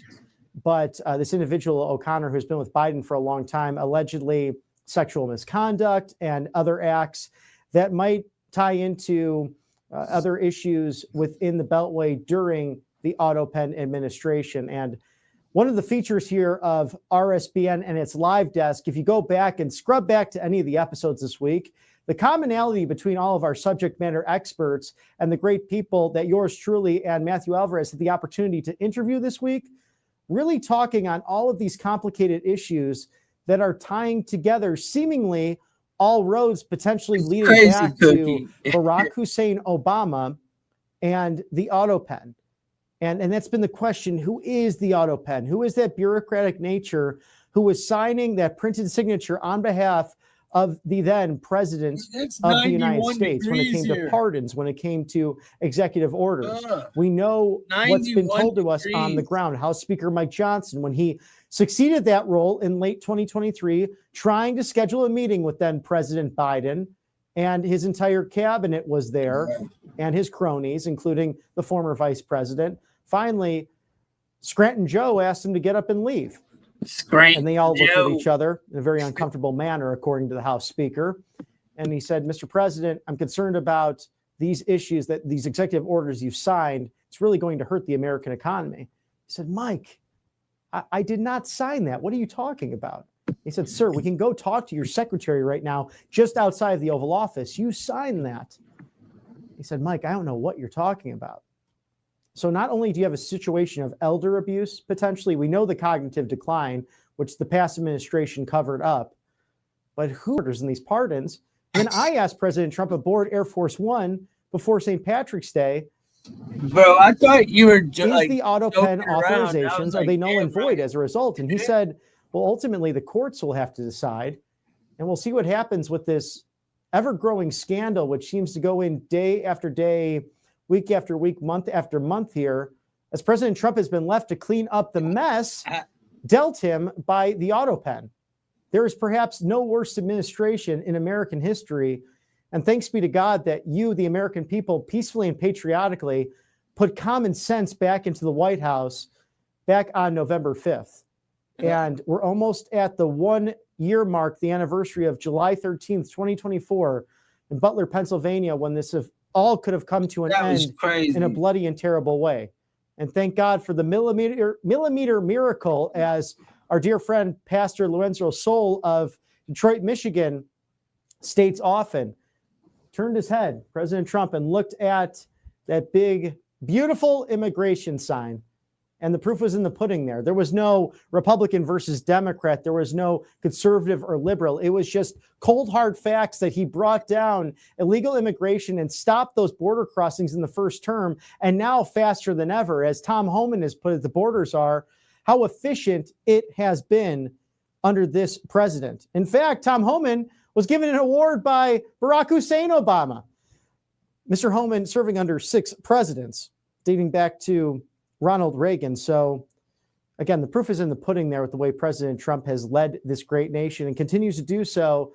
Not only America strong, but Texas strong today as we await this press conference with leaders in the Lone Star State and the federal response that will assist in the rapid rush of overflowing waters from the Guadalupe River just last week, taking the lives of over 121 people, but with 850 plus rescues, thanks be to our first responders and the National Guard, the Coast Guard especially, who have been just remarkable in this response.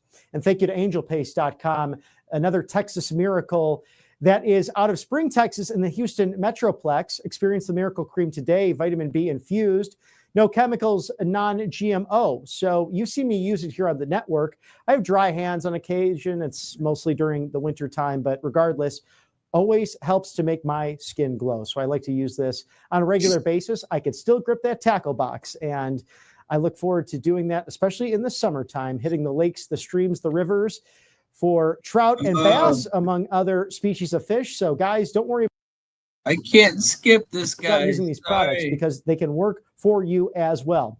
There's the immunity option, the orange that's vitamin C infused, non-GMO, no chemicals, as well as an all-natural mosquito spray and a facial spray to paint the town red. Christian-owned, they hire veterans, and they like to live on the Gulf of America out of the Lone Star State of Texas, none other than the miracle that is angelpaste.com.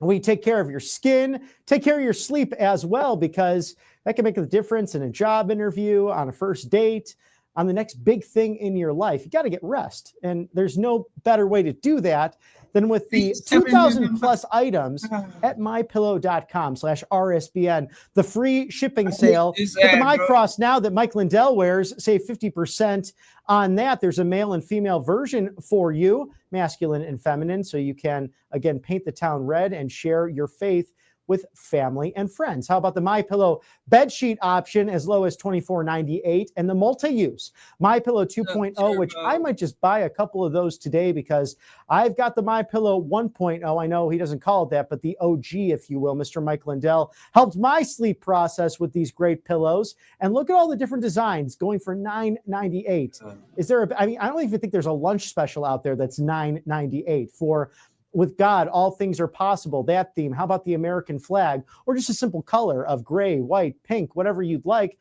perhaps red, white, and blue to make that decor really sparkle in your home today. Support Mike Lindell and RSBN by shopping now, mypillow.com/RSBN. Promo code RSBN. Call today. Don't delay. 800-836-7566. As we are Texas strong today, President Trump and First Lady Melania Trump on the ground in Kerrville, Texas, truly deep in the heart of Texas, the hill country, which is absolutely gorgeous. You've seen some of the earlier shots and some of our colleagues in the press just surveying that area where Marine One is to Air Force One. Also the motorcade, very hilly, very mountainous. Texas has every subcontinental climate in the world is within Texas. The United States has all five as well. But Texas being one of the only states that encompasses all of that, from rainforest to desert to everything just about in between, with such unique cities and great agriculture and open spaces. It takes forever to drive through there. And even though Alaska is much bigger, covers the continental 48, lower 48 United States, but Texas, the biggest down here. And everyone has this, the heart the size of Texas today for our friends, our really family members, this great American family of ours. 31 million Americans call Texas home, and they have stood the test of time, fighting for independence back in the 1830s, becoming an independent nation in 1836, and then joining the Union in 1845. And that's why their state flag, the Lone Star flag right there, can fly Thank at God, the same 'cause I'm baked height, the right same now, length bro. as the American flag. Who's the only one that can do that legally? If someone would like to correct me, please feel free to opine. Feedback at rsbn.tv. But I always love to visit the great Lone Star State of Texas, because you'll see those two beautiful flags right there flying proudly together in a sense of Texas pride and American pride. Nothing quite like it And today, as most days, I'm wearing my Texas boots. Texas strong. We are all Texans today in solidarity with our dear friends in the deep in the Hello, heart of everybody. Texas, in Hope the Hill everybody's having Country. a good President Trump and afternoon. First Lady Melania God Trump surveilling all that. As we go through all of the news this week, lots of news. We have been talking to subject matter experts from inside of the Beltway, outside of the Beltway.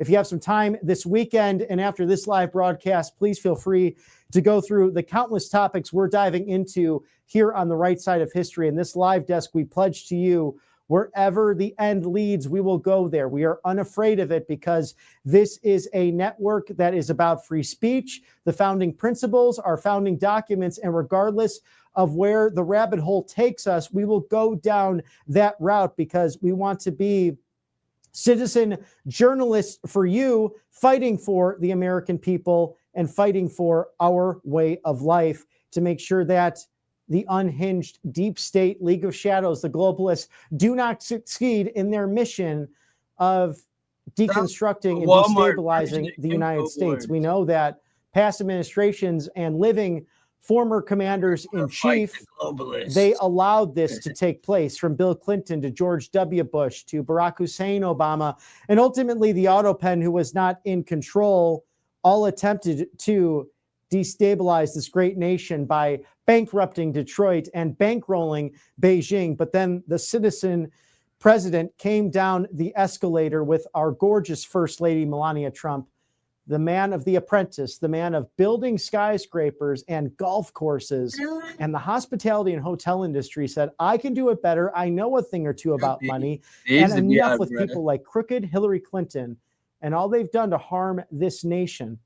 And he stood boldly. Look at the last decade. Because of his leadership, because of your involvement, we have a constitutional governance once again. And we'll follow everything going on within the Department of Justice. I know there's a lot of questions surrounding the Epstein files and the investigations into James Comey, John Brennan. Where was Barack Hussein Obama during Russia, and Crossfire Hurricane, the Steele dossier? We now know it was a coordinated effort to take down a duly elected president. We know the Clinton campaign, in fact, spied on the Trump campaign back in 2016. And we know what happened in 2020.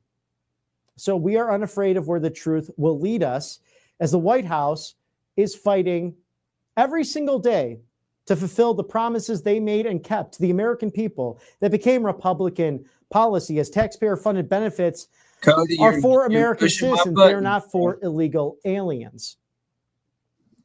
President Trump has directed his administration to take the biggest step in more than 30 years to protect taxpayer-funded benefits for American citizens and not illegal aliens. The move, which preserves roughly $40 billion in benefits for American citizens, overturns decades of bureaucratic defiance and builds on President Trump's executive order directing an end to the subsidization of open borders. Now, under President Trump, hard-working Americans will no longer be forced to front the cost of benefits for illegals. The Department of Health and Human Services is restricting the 13 additional public programs, including Head Start, health workforce scholarships and loans, mental health and substance abuse support, family planning, and more. The Department of Education is ending free tuition for illegal aliens at post-secondary career and technical education programs. The Department of Agriculture as well is restricting illegal aliens from accessing federal workforce development resources and grants. And also the Department of Justice is closing long-standing loopholes that have allowed illegal aliens to access taxpayer-funded benefits. So we'll watch all of this, as with the One Big Beautiful Act becoming law last week on the 4th of July, that was a big part of that, to make sure that people are not gaming the system. And that's what the Demon Rats and No Hips Hakeem and the Palestinian Senator Chucky Schumer are complaining about. They want people to have this pathway who don't have to become citizens as a result. So they're cheating the system, they're beating the system. And what country has been so generous? Now, speaking to Mr. Director just yesterday about this off camera, there are people actually advocating for slavery in the United States. Whether it be some factions of the U.S. Chamber of Commerce or some demon rats who say that, oh, no one else wants to field the farms of America or the pistachio farms of California to the peach harvest in the great state of Georgia, among others throughout this wonderful country of ours. Well, nothing could be further from the truth. And why would you want to pay someone it's less than a minimum wage. It's, in fact, not a livable wage to do backbreaking labor, 15, 16 plus hour days. It's almost as if, the demon rat party that was the party of slavery wants to reinstitute slavery. Why would they want to do that in this great country? Nothing's really changed since the 1840s or slightly before that. Their founding in 1828, which demos is Greek for of the people. The Democrat Party, as it was initially instituted, really was up against the New England Republicans at the time, who had become more of the aristocracy. It was John Quincy Adams versus Andrew Jackson, both great presidents in their own right, 6 and 7 for different reasons, but political rivals of the day. But then as you get into the 1830s, 40s, 50s, as the discussion over slavery got heated and violent at times, the Democrats, they really stuck their heels in the sand, causing a civil war ultimately.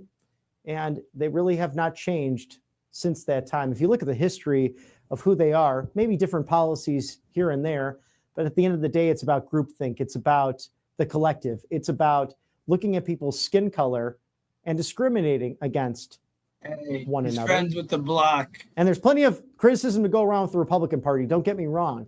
But the Republican Party stands the testament of at least looking at the person as an individual and not simply because of their circumstances or their socioeconomic background or simply the color of their skin or where they go to church or if they don't go to church. I didn't say that. But thank God for the MAGA movement, because Donald Trump exposed what was the Uniparty, the League of Shadows, the deep state, the globalist agenda of Washington, D.C. Nice to have a third-party populist movement that actually enhanced and broadened the big tent apparatus of the Republican Party, much like Ronald Reagan did in the 1980s. So it's good to be part of that today. And it's great to be on the right side of history here with you at RSBN's live desk to give you everything inside and outside of the Beltway, speeches, press conferences, everything, as we're moments away from President Trump addressing this issue here in Texas. And some of the people you saw going across the camera as I was going on my soapbox, Lieutenant Governor Dan Patrick doing an extraordinary job right there in the Lone Star State, as well as Senator John Cornyn, who was going and greeting some folks there, countless congressmen. Also, HUD Secretary Scott Turner came into the shop there. Good afternoon, everybody. Many members of the cabinet on hand today, including Brooke Rollins from USDA. She's a Texan, and also Kelly Loeffler of Georgia at SBA. She is there as well at hand with the President of the United States. It's good to have a cabinet that does not hide, that does not take paternal leave like a certain transportation secretary did during AutoPen named Pete Buttigieg. And under his watch, countless crashes and terrible toxins that were released into the Buckeye state of Ohio. If you can remember Vice President J.D. Vance, when he was a senator, running that stick through the water and all those strange chemicals and colors coming up, and the cancers that have resulted for residents there because of the poisoning from that train derailment. But the demon rats don't want to change any of the bureaucracy. It's about protecting the institutional things that exist in Washington, D.C. This group is different. This group wants to deregulate. This group is bringing private and public experience into governance and streamlining the size and scope of your federal government and asking those common sense questions. This press conference already reminds me of President Trump when he was on the ground early in the second term with Karen Bass, the LA mayor, who has now just spewed out ridiculous claims that somehow law enforcement is turning on its citizens when President Trump rightfully saved Los Angeles from burning down. That's my from the far Discord. left, If you guys want to deep join state it, you rioters. He had to go in because of what happened during the Summer of Love in 2020. love, Ohio, you remember what brother. happened there with countless cities burning, Cody, including much love. Minneapolis, Chicago, New York had many troubles, That's my as Discord. well if as y'all wanna others from join coast to it. coast because of demon rat leadership. And Karen I Bass just sat love it. there and looked President Trump in the eye saying, yeah, these permits in the Pacific Palisades, might take a week or so. And President Trump just said, let them back on their property. They want to rebuild. There's nothing left there. And we took those cameras right there for you, as you saw from the pool, that people's That's homes, my their livelihoods Discord. completely wiped out because of Spoke to those me, talk to me natural after the show. fires. And I Governor might be in Gavin there. I have 2 Newsom, of them, back so to I'd the be on my first other term one of a lot, President but I've been Trump, chilling in the new said one. to the press, promises made, Y'all promises come kept, chill thanks with to me President afterwards, Trump. and we can talk We had a some real talk. better federal response to the It's hard to natural say what wildfires that you were in really wanna northern and say when central you're talking these California topics, dating back to 2019. on YouTube. But Be nice to have on Republican Discord, governance there. you don't have to worry Maybe about Scott Hilton can change all of that. He's running against the presumptive nominee of the Demon Rat Party, the former vice president, who can't seem to really be successful outside of government and running for office, although she did not stand a chance against the GOAT, President Donald John Trump. So we see with all these natural disasters where true leadership stands, bro. Texas strong. If you only knew this President Trump, stuff, I First Lady wanna Melania say, Trump like, on the go watch ground, all this stuff, like, looking over the damage from the Guadalupe River. Think about this, 32 feet in roughly 30 minutes. That's how quick the river rose in this very thin soiled area that cannot take on water do that other quickly stuff. in the Texas Hill Listen to Country. It's music. one of the most beautiful places, not only in America, but play throughout poker, the play entire games, world. play If whatever. you There's have a not bunch of visited, different games. I There's a highly bunch of recommend people it. A in there wonderful place talking. actually to There's get all types of married. people. Two dear Just family post, friends you of get mine alerts. have been married there in the past, like that. and those were wonderful celebrations, especially to see the sunsets in the Texas Hill Country, not far from Austin, not far from San Antonio. This is roughly 90 miles. Kerrville is from that great outpost of the American military. And Texas is so unique in so many ways, people, not only for the agriculture and for the wide open spaces and the freedom it's always stood for, but also Houston. That's the oil sector, the energy sector, a big part of the United States that's gaining lots of population and might be the second largest city in America soon. You have Austin, an entertainment capital and a tech hub as well.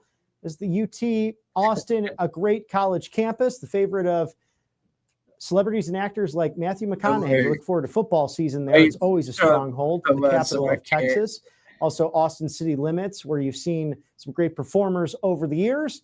And then the business sector of Dallas. It's an extraordinary place that without Texas, America would not nearly be as strong as it is. So all of us today and this week, we have a little bit of Texas in us, and we are all Texas strong as the 47th Commander-in-Chief is meeting there with local officials, taking the time also to take pictures with all those first responders on the ground who have been dealing with, I'm sure, little sleep and working around the clock to bring some comfort and safety to those victims during this crucial hour.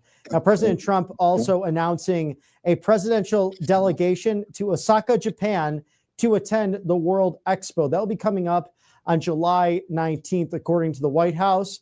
The Honorable Secretary Scott Bessent of the United States Department of Treasury will lead this delegation. He's done some excellent diplomatic work throughout the world in this term, especially in Geneva, Switzerland, when negotiating tariffs with countless other partners in NATO and throughout Europe and the European Union specifically. Now, the members of the presidential delegation will include the Honorable George Glass. He's the ambassador of the United States to Japan. The Honorable Lori Chavez de Remer, the Secretary of the United States Department of Labor.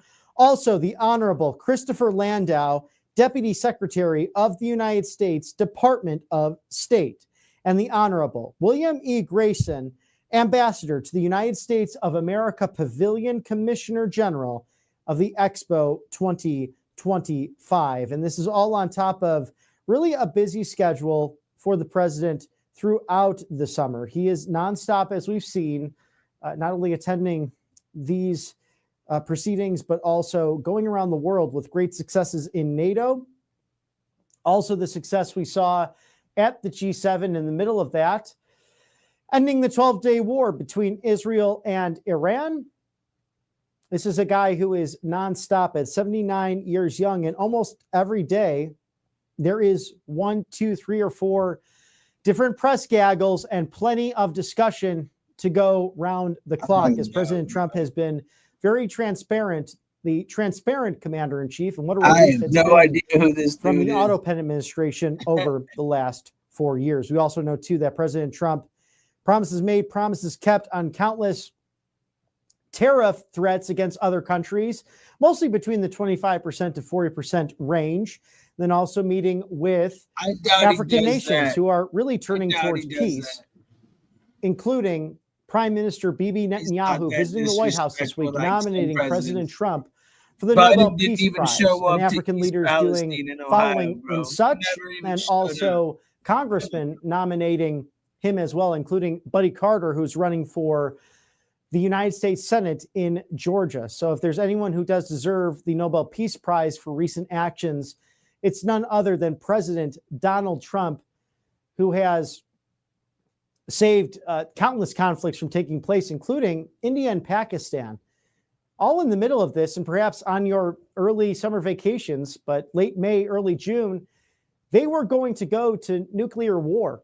They were ready to do that. President Trump said to both of them, if you do this, forget any trade with the United States. Trade and capitalism, speaking to them, negotiation, brought them all to the table. As sadly, this day brings all of us to the table, regardless of party, regardless of ideological leaning, and regardless of legacy items that want to simply lie about who was on the ground when and how much staffing was needed. And if you're going to criticize, do so, but definitely come with your facts, because the people who are on the ground actually doubled what was necessary. This was a once-in-a-generation storm, and I'm sure President Trump piecing together how to make it not happen again if there was any man-made correlation, or simply if it was once-in-a-generation storm. We know that rivers flood. We know that this area very susceptible to the flood alley of the United States. But I'm sure none of us have seen, unless those great first responders and public employees and officials there, as you see Senator Ted Cruz speaking to the gentleman there, if it's that is almost looks like Dr. Phil. It's probably not, but it looks like him. But Senator Ted Cruz there, I'm sure, speaking to countless Texans in this crisis. And you have a situation on the ground where 32 feet of water coming up in over just shy of 30 minutes. And that's unprecedented to even hear of. And whether you want to call it the once-in-a-generation storm or an act of God or an act of something just, it is Dr. Phil there, a good man who is, wears his heart on his sleeve. Right behind them there, Secretary Noem, which the far left has lied about her record and saying that she was nowhere near this somehow, some way. I'm just impressed by the energy and the devotion this entire cabinet and team gives. But we know from Psalm 34:18 that God blesses the brokenhearted and is with all of us. Joshua 1:9, be strong and of good courage, for the Lord your God is with you wherever you go. But natural questions come about with cloud seeding, with weather manipulation. We know that's been used for positive things like getting rid of drought or helping those clouds, as I understand it, with companies like Rainmaker and some others who might be behind just cloud seeding experiments, not necessarily having to do with this specific flood, but that you get the drought, the clouds to have precipitation. I speed that up. We also know it's been used for harm and for ill. Some of these experiments beginning during Vietnam, and where our troops really should have never been. And you might have a different opinion than I on that conflict, but much was dropped upon the Vietnam in order to try to assist our ground troops and our groundswell to end that conflict. And sadly, things like Agent Orange, other chemicals dropped on our Vietnam veterans. And if you ever see a veteran, of course, thank them, but especially those who experienced Vietnam, who were drafted in some cases before their 18th birthday. It led to the reason why the threshold of 21 years old to vote was brought down to 18, because you could be asked to die for your country but not have the right to vote. So that was enacted after the Vietnam conflict. But that's when that cloud seeding experiments were created. You had people like Lyndon Johnson, who usually spoke out of his rear end, but the 36th president saying things like those who control the weather control people's lives. People, come on now. So Marjorie Taylor Greene putting legislation out there to make it a federal offense for this practice to continue. And I'm sure that's a story that we will be surrounding and looking into here on the right side of history, because we look through a lens of everything is possible. We want to bring you the facts, regardless of where that leads and what doors and windows that might open as a result. And Mr. Director, that sponsor one more time.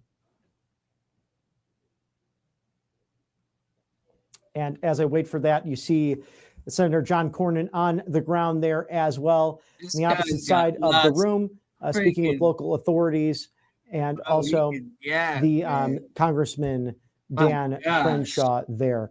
We'll actually take a quick commercial break, and then we'll come back here. Stick with us at 3:15 Eastern. It's 2:15 in Texas, Kerrville, Texas, surveying all of the damage from the Guadalupe River, the overflow that affected countless people, including Camp Mystic. Stick with us here at Right Side Broadcasting Network Live.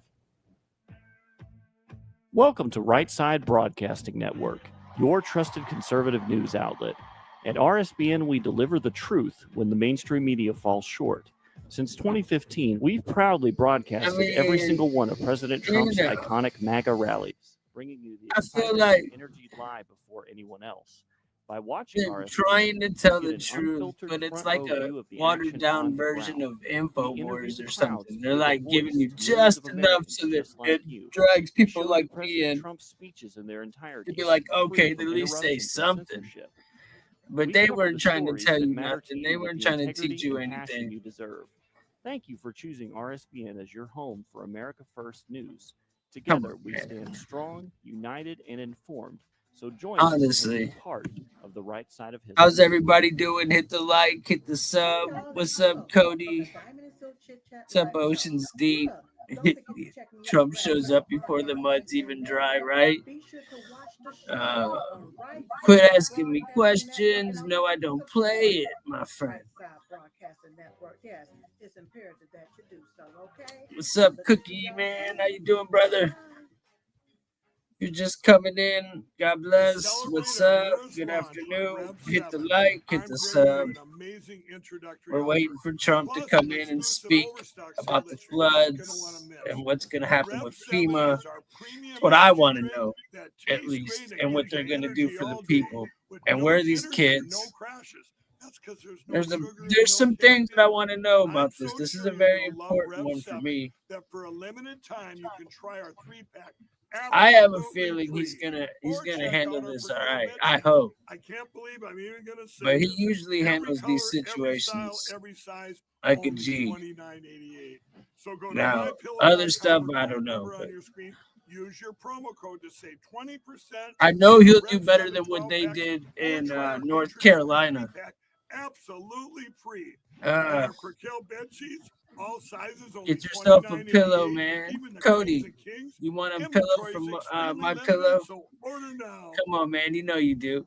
Welcome back to Right Side Broadcasting Network Live as we await President Trump and First Lady Melania Trump visiting Central Texas, Kerrville, Texas. Oh, thanks for the sub, Ocean. Floods taking the lives of 121. Much love. And perished as a result. And we pray that he is enjoying his eternal reward as a result of serving his Lord in this life. And just seeing some of the images and learning of these stories, especially of the sisters that held hands and were found together, clutching on to rosaries. There's really no words for the parents, and I'm not one myself, but I have many friends and family members that are little ones in my life. And you can't imagine their warm smiles, their wonderment, their goofiness that you see on a regular basis. They might make life worth living. And for many of these parents, it's forever changed. It's a burden, a hardship that they will carry henceforth. And thanks be to God that their president and the leadership that they've put into place in Congress and at the state level really showing up in droves today, as well as these outstanding state and local officials who put on a uniform on a daily basis, willing to take on natural disasters, willing to jump in front of bullets, willing to track down evildoers in order to make sure that their residents live peacefully and patriotically. And maybe nowhere else is it as well embodied than the great Lone Star State of Texas. And there is a live look of Secretary Brooke Rollins, a Texan herself, Secretary. Thank you, Cookie. I'll see you later. Just looking there, it is Congressman Brandon Gill is there in the background as well. Also Secretary Kelly Loeffler of the great state of Georgia. Secretary Scott Bessent from Housing and Urban Development. So you have the whole of cabinet members there in attendance today. I don't really care President Trump and First Lady Melania Trump. If you sure caught the stream earlier, I just want everybody taking time to speak with everyone who's been on the ground. We did not get the audio there, but listening to the experts who have been there during the storm and after, with all of this cleanup and the recovery effort and going through all of those very specific maps. So this is for this president, one of the reasons he's able to make the good sound decisions he does is that he listens to people. He listens to their opinion. He listens to the subject matter experts. And that's really what encompasses the office of the chief executive of the presidency of the United States. It's the ability to take on the information as a CEO or a CFO would do, or even and then make those sound decisions on a daily basis in order to make sure that, in this case, his employers, the American people, are able to live their American dream, to keep them safe internationally, and to give them an opportunity domestically, especially with the one big, beautiful bill. The fact that that fully funds everything needed for the southern border. And as Border Czar Tom Homan put it, we need those resources. We need the extra troops. We need the support from the military. We need Border Patrol, DHS, everyone working together in conjunction to stop the foreign terrorist organizations. In fact, because of what AutoPen let into the country through the southern border, we need removals at 7,000 plus per day. I hope that gives you just a context of the numbers, the millions that poured in here. And in some of the recent weeks and months, nearly zero coming over the border as a result. So that really makes sure that the southern border fully funded, but also the average family of four, mom and dad, 2 kids at home, the take-home pay, whether it's one family income, 2 family incomes, whatever that might be, $10,900 on average of take-home pay increasing as a result of the one big, beautiful bill. Now, there will be some discussion as we spoke with Jim Pfaff, the president of the Conservative Caucus, about discretionary spending, also mandatory spending, but those rescission packages that can come across in the coming weeks and months under the Speaker Johnson's leadership. And perhaps there is no one better for the United States Congress other than Mike Johnson in the House, John Thune in the Senate, to really lead the way on these bills with such narrow majorities, especially in the House. Think about the one big, beautiful bill in its original form passed in the House,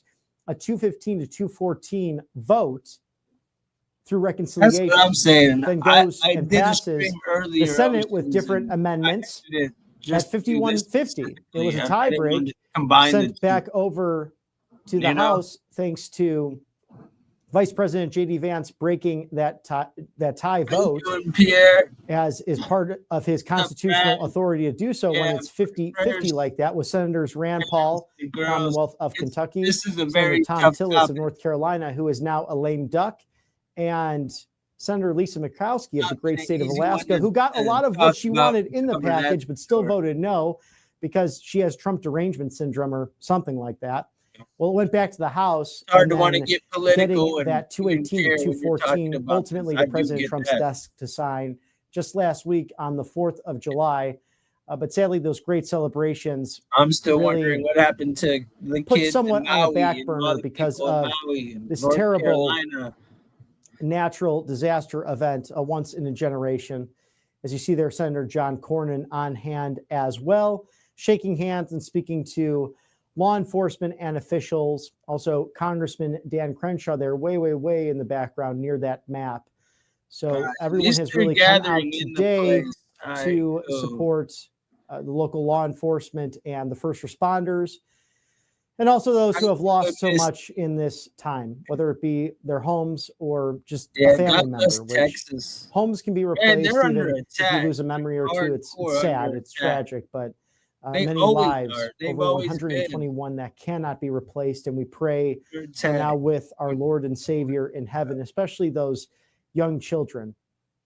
I said it earlier on the show, and I'll say it again, even though I'm not a parent, always have Texas. I cannot imagine the pain that these parents are experiencing right now, because it's abnormal. It's against law and order in a sense. It's against human nature to bury a child. And Governor Greg Abbott has been committed with the response to find everyone, living or deceased, in this process. And it makes you grateful just to have another day. That's why we call it the present, because it is a gift to wake up every morning and to do a job you love, or just hug your family members and your friends.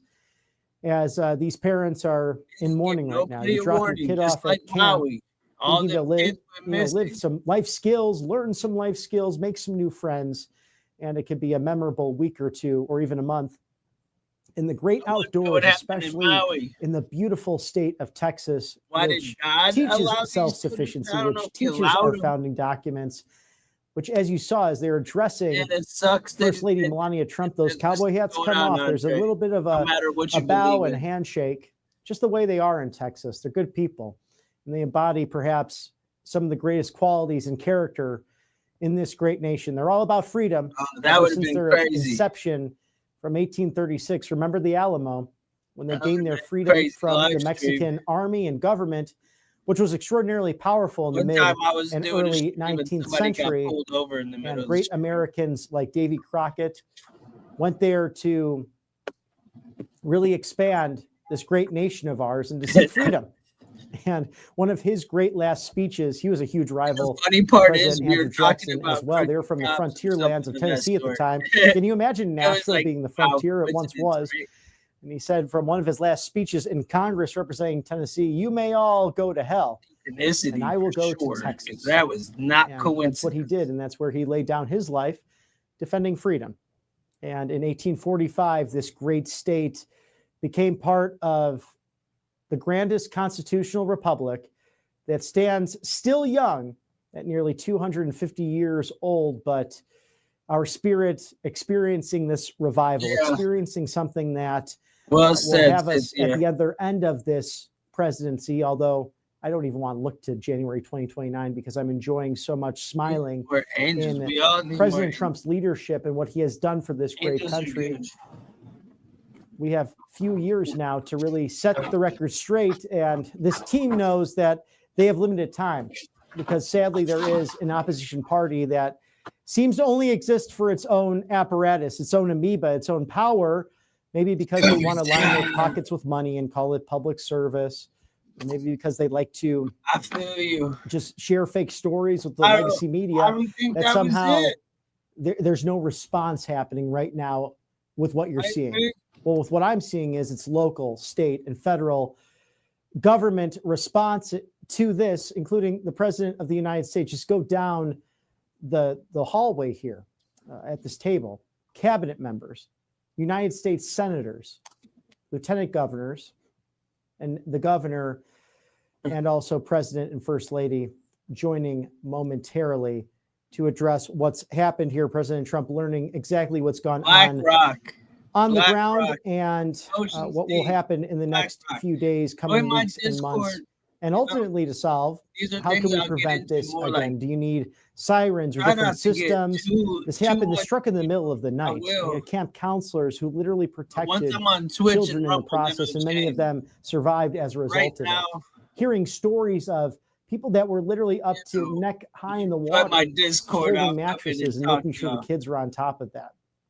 People But who I were will be teenagers in on their like own right, other platforms 18, where I will 19 be years able to old, say who what were at the needs to camp be themselves, said. some of them their first jobs I as camp tried doing the counselors, truth, and they paying don't it like. forward, giving it back I would to rather a be able place, to get Camp the truth Mystic, out the under the best I leadership of can, Dick rather than Eastland, not who has have no passed voice at because of all. these storms, So to not this only is share what the I gotta gospel, do to get to y'all.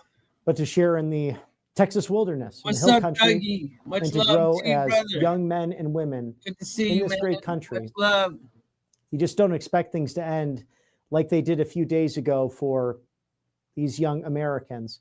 But the commander-in-chief and the first lady serving in that role of consolers-in-chief, along with the federal government and Dougie. state government response. Much We love, are Texas brother. strong today.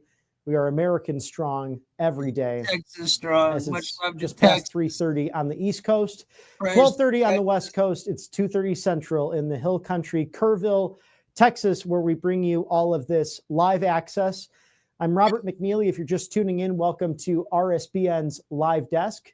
You've known us as the Rally Network for the past decade, and rightfully so. In the last few Like months, it's getting closer. since President There's Trump people all swearing sitting an around. oath to defend We're the getting Constitution, there, guys. both Thanks for domestically sticking and around. internationally against all Chilling. enemies, foreign and domestic. I've been It's hitting taken on the this reins once tobacco, again to bring unbridled prosperity garlic, to this great tobacco. nation of ours, and in turn, ultimately, to Waiting get the to hear our president government speak. off Mr. the backs of Trump. you, the American people, because this administration believes that you know better what to do with your lives than the government does. At the same time, I it love understands the trolls, bro. constitutional governance. Hey, without Why trolls, does it exist in the first place? It's to protect you know what I'm people. saying? That in this It's to world, give wouldn't to the need general trolls, bro. I love trolls. posterity of this great nation, I don't care. to ensure Hey, trolls are all the good, general bro. welfare. And this is one of those I moments love where you me come a together troll, bro. in order to Cody, make I'll sure give you a all of shout out, those but man, financial resources are on the ground. All of the experts are there to do their I job, am a troll. that I am the number they're one not facing troll. any crazy opposition or crazy scams. Sadly, there are people who take Love all advantage the of this trolls, for bro. financial reasons or because they just want to see the world burn. We And that's are where the government comes in to We assist are the with trolls. these efforts and to make sure no one else is harmed in the process.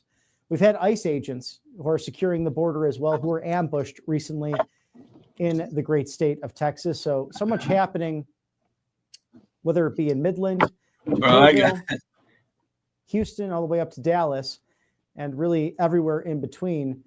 Texas being in the news a lot recently. Nothing wrong with And it. our thoughts Trolling and is prayers are with fun, all man. those at Camp Mystic, No, I and can't those hate on parents it. especially who I love lost trolling. their young children. There's really no words to console in this moment. Who am But I we to do know get that they have mad? a lending ear in the president and the first lady, Honestly, as well as their I'm United talking States about on senators and Discord congressmen or on damn and local and YouTube, state but officials I don't really like committed to seeing trolling on YouTube. really as solving much these as I do problems, it. and also how You do you know, counter Like I a don't natural like disaster such as this I once want in to a help generation. people. You know what I'm And saying? perhaps I'm there not are really trying man-made to, like, elements that take can them be down and solved, shit. I that do legislation get them can card help with, the as we've seen with tarot Marjorie card. Taylor Greene, at least getting the I'm conversation trolling them, rolling man. I like trolling with them. her legislation Sleeping people addressing sometimes. potential cloud seeding and They weather do get like manipulation. your drunk Not guy that every so they're often. Yeah, I directly like connected trolling them here, too. But like and other we're than not that, suggesting that, but I just maybe want to see people a do result. good. We don't know. Time will tell all of that. But the science with meteorology can be somewhat inconclusive at times. So this is the time for prayer. This is the time You know? for thoughts, for financial assistance, for assistance if the leaders so call for more on the ground. But we do know in the midst of darkness, in the midst of sadness, I stay off it. you have a so much. situation I'm on where over Discord more than I'm on 850 YouTube. I just saves pop were on, I made. do my stuff, and Thanks I'm to our off. Coast I don't Guard, even thanks watch the to streams. Like, local law I enforcement watch and my state friends officials that who in do many streams, cases you know, put I their got other lives on friends the that line. stream, and You're I'll in pop rushing into waters. theirs, You can know, hit but, your like, head against a other than rock. that, You don't but know what's underneath the mud and the runoff that happens with the I disease don't that really, happens I as a don't like result of that, scroll through like, or oh, just any what's blunt underneath object here, that what's could around. I stab you don't in the really process. care. Or what about I the don't water see what moccasins, nobody's the doing no more. snakes, I don't even in got some time. cases poisonous in that hill country? Everything that was rushed through there in those moments, but those people bravely diving in to find those Just do living what I and do, deceased man. at I have the no clue what orders people of are doing the at all. governor, Greg Abbott, to make sure that all were recovered, and even if deceased, their bodies saved for proper burial and funeral. And that's just how they do things in Texas. They go above and beyond, and good to see the commander-in-chief and the first lady. I don't know. There was that accompanying interview of her the guy husband on on the this horse, trip, man. That dude because was they have a way cool. with people. They have a way of The simply people of listening Texas do have and something simply about just them. spending God time bless with them, and then bringing in all the information so he can help make that decision. It's, again, a masterclass in leadership, and he's done it throughout his career, whether it's been in real estate, hospitality, hotels, to the golfing industry. And I cannot tell you the countless stories I've heard of people just celebrating graduations and different events at Trump hotels throughout the country. And someone like the president, and this is long before he entered electoral politics, he had a comment or two about different policy positions, but he was running a great company at the time. And he'd be with Don Jr. or Eric or Ivanka or just any other member of his great team. And they'd stop by and they'd check in with you for several minutes and just see how everything was going and ask, can we get you more food, more drinks? How are you enjoying the party? Let me go talk to the graduate for a moment. That's Donald Trump. And I've seen it up close myself, getting to speak with the man off the record and up close and personal. And he is an American icon. I could say that right here. And I really could care less if the far left legacy media wants to say whatever they want to say. You know, you might end up on Jimmy Kimmel, and that's okay with me because she's cool, man. This man has a lot of Cody, character. I like it, bro. This man has Everybody's heart. cool. Nobody's And bothering me. nearing at the all. 1-year anniversary Good. of Butler, Pennsylvania, when he almost lost his life because of a maniac, you can because bother of me. demon rat inspired, At this point, hate-filled can't rhetoric that we've seen in the last few days. It is that never the ends. worst? I just go, yo. He almost hey, lost homie, his life snipe as a that cat. result, unless And then that just gone. millimeter And I don't miracle, get bothered, as our bro. friend Pastor Lorenzo At Soul all. of Detroit, I told Michigan you. talks about. I am God that did not troll, turn his bro. cheek in that moment. The president, Cody, I am that troll. I see he you would no coming longer be a mile here. away, bro. And just days later, see you addressing the coming a mile Republican away. National I hit you Convention, and then going back out on the campaign trail in Grand Rapids, Michigan. I mean, it's nothing short of extraordinary. twice. Thank you, God bro. has him on a mission. And this is someone who could have simply walked away from it all and said, hey, I showed you America. I showed you what you could do in the first term. Now it's up to you to figure it out. I'm going to enjoy my retirement. I would bet to say, especially with our good sponsors, something like calshi.com/RSBN, I would bet to say that most CEOs, CFOs, COOs, people who build these great companies, Hey, Steve, no doubt. really take advantage of the American dream I agree. as capitalists, And as I they agree why should. you should even have Most to do would this want their because he feet should up wait in the till it sand, dies down enjoying just a to Mai like, Tai, or perhaps for President Trump, his favorite all these non-alcoholic firefighters drink, and a all these Diet people Coke, are and taking maybe the some time popcorn, to- maybe a to Virgin reach Bloody him Mary, and and just not kick look back. for But the he end, said, look for the I get people bored. missing. He said on the campaign I trail, feel like he I could should have all waited, that beautiful salt water hitting me in the face That's with the just my sunshine opinion. hitting my body and all of that. And as a reporter asked the other day in the East Room of the White House, when's the last time you went sunbathing, sir? He said, I think I did it when I was 7. So not much of a fan for that, because he's a man who likes to work. He likes to have a mission. He does not have idle hands, but rather gets down to business and works on behalf of the American people.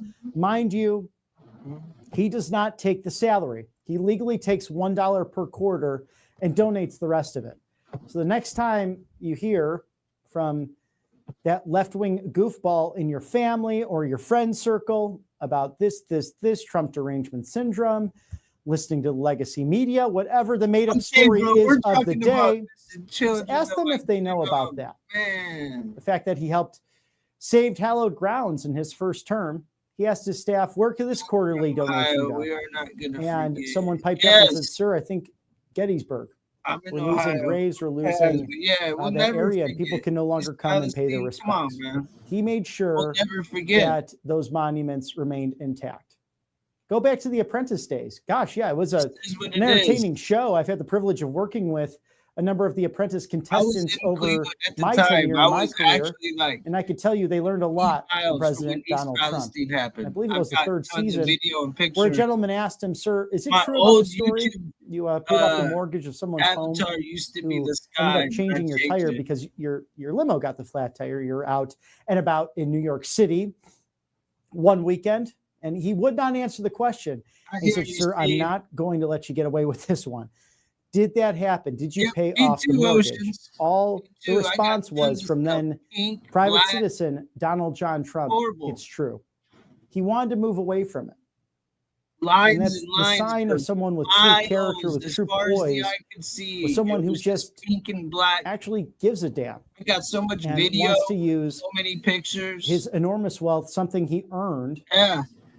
To help nobody else in the car understood without getting accolades. I was the only one in the car that understood what was going on. It's a testament to his character. It's a testament to the family. And I'm it's such a 180 from what we experienced with the auto pen and that bizarre group of people that you call the Bidens. And the laptop to the Russia Gate. And what was even imagine leaving a voicemail for your son saying you're in the clear. Who talks like that?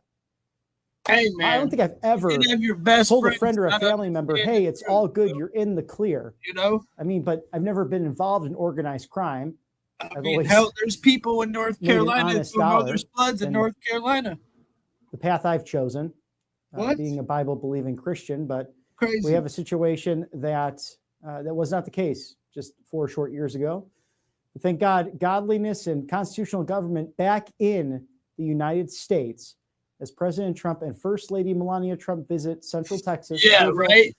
After these deadly floods, the overflowing of the Guadalupe River, and the elimination, sadly, of Camp Mystic, and what took place there over the last few days, hell on earth. But we know that God is with us.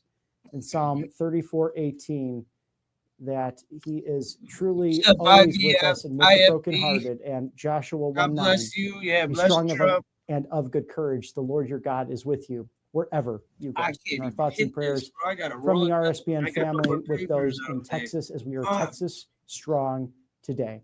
Let's go in and listen live and see if we catch any commentary before this press conference.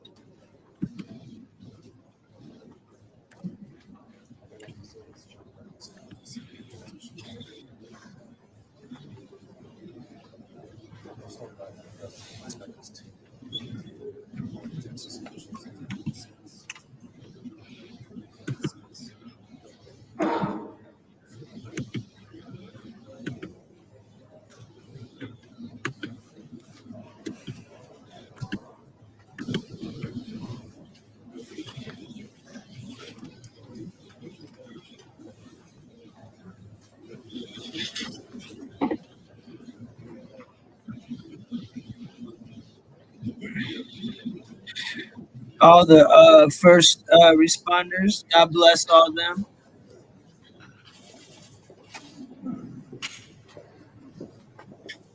Orson, we're not really trying to go there, bro. Should have went in there earlier. Maybe I would have talked about it. But, man, this is about the people, the children, all the people that are missing on the live. Come on, man. That's all you got to say, bro. Love you. I love you, liberals. You're so tolerant to life. Hate to be you. Exactly. Thank you for the first responder.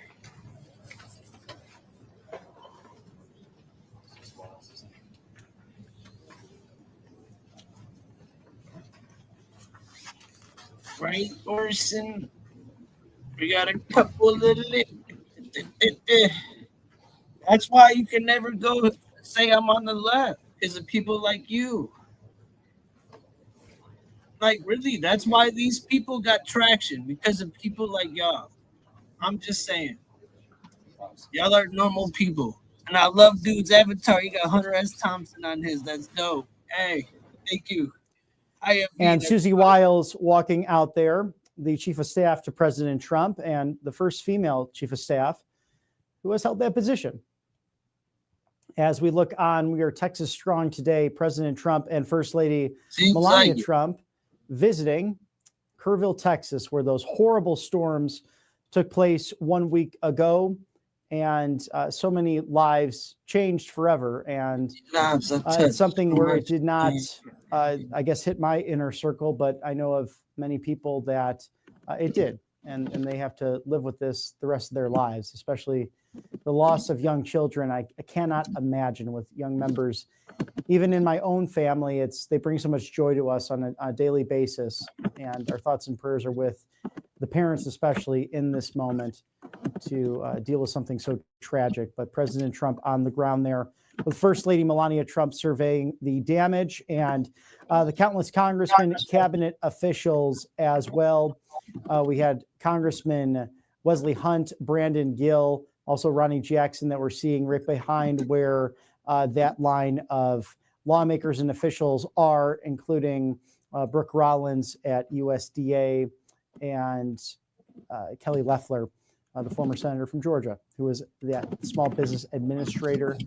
Also Senator John Cornyn, Senator Ted Cruz, Governor Greg Abbott, Lieutenant Governor Dan Patrick, among countless other law enforcement, Coast Guard, National Guard as well.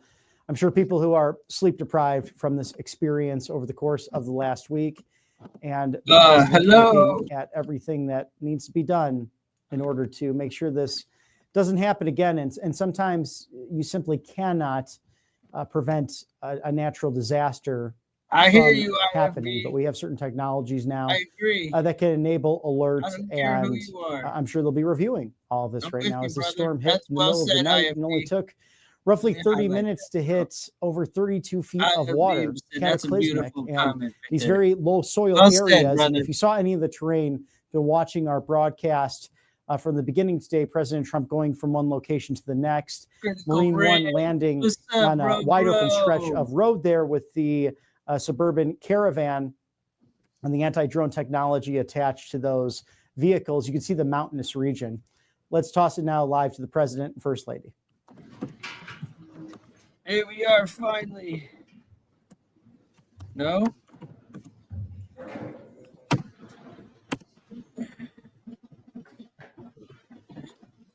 Well, this is a tough one. Here we go, finally. And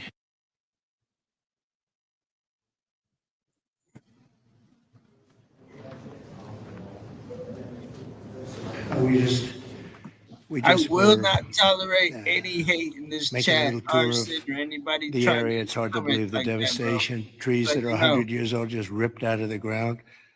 I've never seen anything like it. I've seen a lot of bad ones. I've gone to a lot of hurricanes, a lot of tornadoes. I've never seen anything like this. This is a bad one. We just visited with incredible families that, I mean, look, they've been devastated. They lost their child or two children, and just hard to believe what, I've never seen anything like it. A little narrow river that becomes a monster, and that's what happened. But the First Lady and I are here in Texas to express the love and support and the anguish of our entire nation in the aftermath of this really horrific and deadly flood. Nobody has any idea how and why a thing like this could happen. It's, and by the way, I have to tell you, the people here, first responders, the sheriff's office, all of the police, law enforcement, they've done an unbelievable job. And in speaking to the parents, they said everybody has been so professional, from the governor to the senators, all the way down to the local people on the site that really are a little bit used to this. They've been looking at this for years, but in much smaller doses, much smaller doses. 12 years ago, and then 1932, they had a real bad one, but that bad one was half of what this was. But I was speaking to some of the great people in the town, and they said, no, every year we get a little bit, but it was like a little bit of a flood, right? You were telling me, and it was just a flood. We got used to it. We had people, and we took care of it, and this year it was like, what's going on, right? So all across the country, Americans' hearts are shattered. I had to be here as president. First Lady wanted to be here. all the beautiful souls, and we're filled with grief and devastation. The loss of life. And unfortunately, they're still looking. They're still looking. There's a lot of missing children, possibly, mostly. We don't know, but they're still looking. And they'll find everybody, but it's not an easy thing. You would think it would be easy. It's very tough. I looked at what they're going through, what they have to do.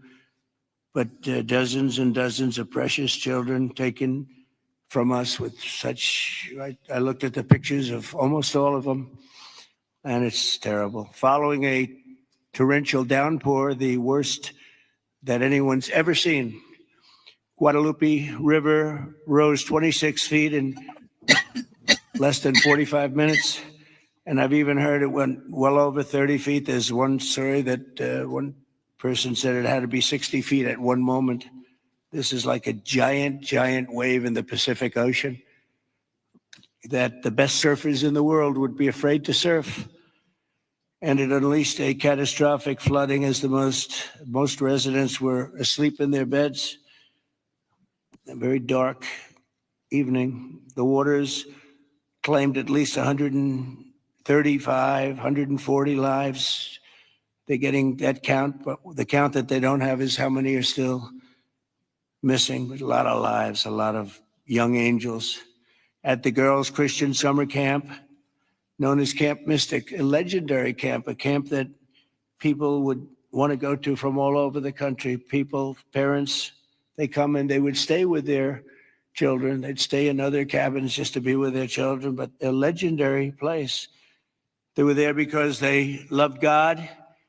And as we grieve this unthinkable tragedy, we take comfort in the knowledge that God has welcomed those little, beautiful girls into his comforting arms in heaven. And we believe that, have to believe that, and we do. And we lost some wonderful people beyond the little girls. We lost some very brave men and women that tried to save the girls.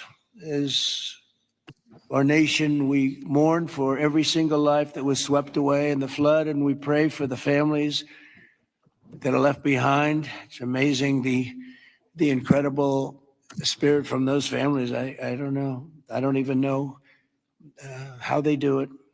But moments ago, Melania and I spent a lot of time with them. That's why we're a little late. I think this was a good reason to be late, frankly.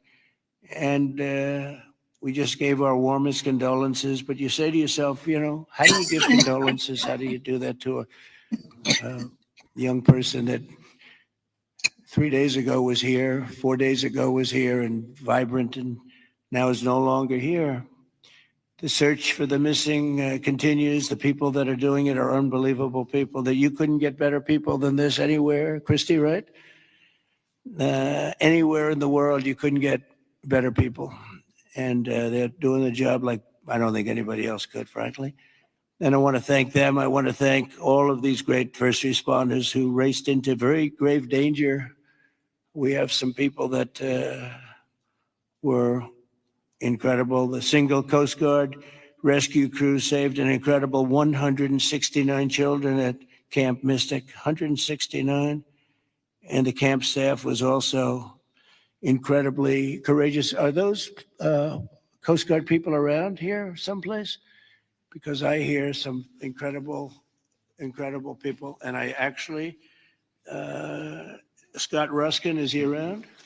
Where's Scott? He's not here right now, sir, but he will be here later, and I will be. Oh, okay. Well, you let him know. With some, and John Dunn, the owner of the Hunt store, was a flood. Where are you? Okay, good. We spoke a little while ago, and it sort of John was telling me some stories about that store, and it was just really amazing. Yes, Mr. President. First, let me correct. I'm was owner of the Hunt store from 2013 till April of last year, where I actually sold the store to Haley and BB Lehrman, who are excellent operators, and they're on the ground right now in Hunt, leading the effort there together with the fire department, the churches, the schools, what have you. And they're doing a phenomenal job. Good job. My role in it is I had seller finance the the deal. And You're so going to bring it back? I'm absolutely going to bring it back. And the together walls with are up, Haley the and two BB. walls are up, and you're Look, going to... there's belief out there that it was a total loss. It's not. Gentleman by the name of Larry Graham put up some incredible walls in 1973. And he's a great engineer, and those walls are still standing. Save the walls. Save the walls. Okay. And the goal is, and I think we can get it done between Haley, BB, myself, and some outside help that we're going to be getting. I think we're going to get it reopened very quickly. Good. I think it's important to get it open quickly because once we do, the community can get back to a sense of normalcy. I think it'll be good for the community. I think it'll accelerate the recovery process. There's a lot that has to be done, but I'm impressed and very pleased with the resources that I think are going to become available through the conversations with Chip Roy, Governor Abbott's office, and others. Good. That we will get it done quickly. Yes, sir. Thanks, John. Good luck with it. Okay, I'm sure you will.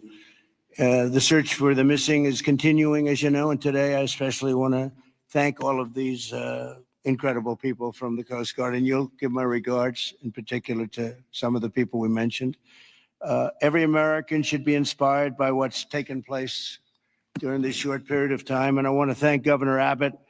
He's an amazing guy. We come very, very close politically and personally, and we've had a tremendous relationship with Texas. I guess Texas brought us together. We were together fine, but now we're together a lot more. And I want to thank Cecilia, your great wife, who's been our friend for a long time. The job you do is really incredible in so many different ways, including with the border and every different way. Admired by everybody. Secretaries, Christine, Brooke Rollins, Scott Turner, and Administrator Kelly Loeffler. They all wanted to be here. Some of them hopped on the plane with me. Senators John Cornyn and Ted Cruz, you're here among us. And thank you very much. Our great Lieutenant Governor, I see you sitting there. I don't know if they even have your name down, but when I'm here, your name is down, right? He's doing a good job. Always did. Always did. Also, numerous members of Congress, including Chip Roy from the district. This is Chip's district. I had a lot of time last week we spent with Chip Roy getting that great, big, beautiful bill passed. And who would have thought, and he's not easy, but he's good. Where is he? Where's Chip? Who would have thought this was going to happen? And he called because we had a big ceremony set up. And he said, you know, we have a little bit of a flood here, and I think it's going to be a little bit, I better stay here. I better not come back and go to it. And he wanted to be there. He was a part of it, a big part of it. And then he called again and he said, this is bad. And then it got really bad, far beyond your worst, wildest imagination, right? So thank you very much, Chip. I appreciate it. And Brian Babin also is, I don't know if Brian's here, but we do have, and I have to just give some of the names because it's very unusual. Nathaniel Moran, Dan Crenshaw, all of these people wanted to be here. Keith Self, Jake Elzey, August Pfluger, Greg Goldman, Ronnie Jackson. Where are you people? Are you here? You're all here? Where's Ronnie Jackson? Ronnie Jackson, what a person. Every one of these people is so incredible. Randy Weber, Pete Sessions, Tony Gonzalez. Well, we have everybody. Beth Van Dyne. Hi, Beth. Hi, Beth. Roger Williams. Brandon Gill. Hi, Roger. Brandon, you're here? Yes. Thanks, Brandon. Doing a good job, Brandon. Michael Cloud. John Carter. And Wesley Hunt. And we have others, but I'm not, we have to get on with it. But I did want to ask Lieutenant Governor Dan Patrick. He's been my friend from the beginning. He's been the chairman of all three of my campaigns. And all I know is we won by record amounts. So I guess you were a pretty good chairman, right, Dan? And his son is fantastic, too. But Attorney General Ken Paxton. Ken's around here someplace. Hi, Ken. Hi. And Director of the Texas Department of Public Safety, Freeman Martin. Freeman, thank you very much. You're doing an amazing job. Texas Chief of Emergency Management, Nim Kidd. Thank you. Thank you very much. Thank you for greeting us, too. Major General Thomas Seltzer of the Texas Military Department. Thomas, great job. Thank you. Really good job. And many, many other officials and government, everybody is here. You know, it's amazing. I do these things, and often you just don't have a turnout like this. Half of government is here, but my administration is doing everything in its power to help Texas. And I can tell you that, and the governor will be the first to tell you that when the request was made for the emergency funds, Christy, I think we gave it within about 2 minutes, maybe less, and they had everything they needed, right, immediately. So we've deployed over 400 first responders and assisted or enabled more than 1,500 rescues. Amazing, 1,500. Customs and Border Protection and the U.S. Coast Guard have deployed numerous search and rescue crews, and they're all over the territory, and trauma teams. And beyond this area, you know, the governor was saying we've gone a little bit beyond this area. Oh, there's Dr. Phil. Look at Dr. Phil. You're looking good, Phil. This is a hell of a situation, isn't it, huh? FEMA has deployed multiple emergency response units, and FEMA has been really headed by some very good people. We have some good people running FEMA. It's about time, right? We get some good ones. They failed us in North Carolina, but when we got in on January 20th, they fixed it up in no time. And the Army Corps of Engineers is always around and always strong and brilliant. We're also taking historic action to ensure that such a nightmare never happens again. And we're going to look and see how can a thing like this, they could say it's 100-year. Somebody said it's a 500-year event. It doesn't, we're not going to let a thing like this happen again where it can wreak this kind of devastation. Earlier this year, I directed a sweeping review of the preparedness and critical infrastructure. I think, again, I have to say, whenever I say that, I have to say that the level of professionalism was incredible. But we'll all work together to find out exactly what can be done, because they do want to rebuild, and they're going to. I just want to say we have a wonderful First Lady, and she's done a great job as First Lady. And she really very special woman when she saw and met the people that we met just a little while ago. It's very devastating. And would you like to say a few words, honey? My deepest sympathy to all of the parents who lost beautiful young souls. Deepest sympathy from all of us, to the community, to everybody who lost a loved one. We are grieving with you. Our nation is grieving with you. We just met with the wonderful families. We pray with them. We hug. We hold hands. They shared the stories, and I met beautiful young ladies. They gave me this special bracelet from the camp in honor of all of the little girls that they lost their lives. So we are here to honor them and also to give the support, help, and I will be back. I promise to them, and I just pray for them and giving them my strength and love. Thank you, honey. That's very nice. Well Thank said, you very much. Melania. So I just want to say God bless you all, and I'd like to ask Governor Abbott to say a few words, please. Thank you. Well, first of all, thank you, Mr. President, and thank you, First Lady. The first thing both of you mentioned were the lives that were affected by this. Whenever there's a disaster or catastrophe, the first thing we focus on is saving lives, prioritizing those lives.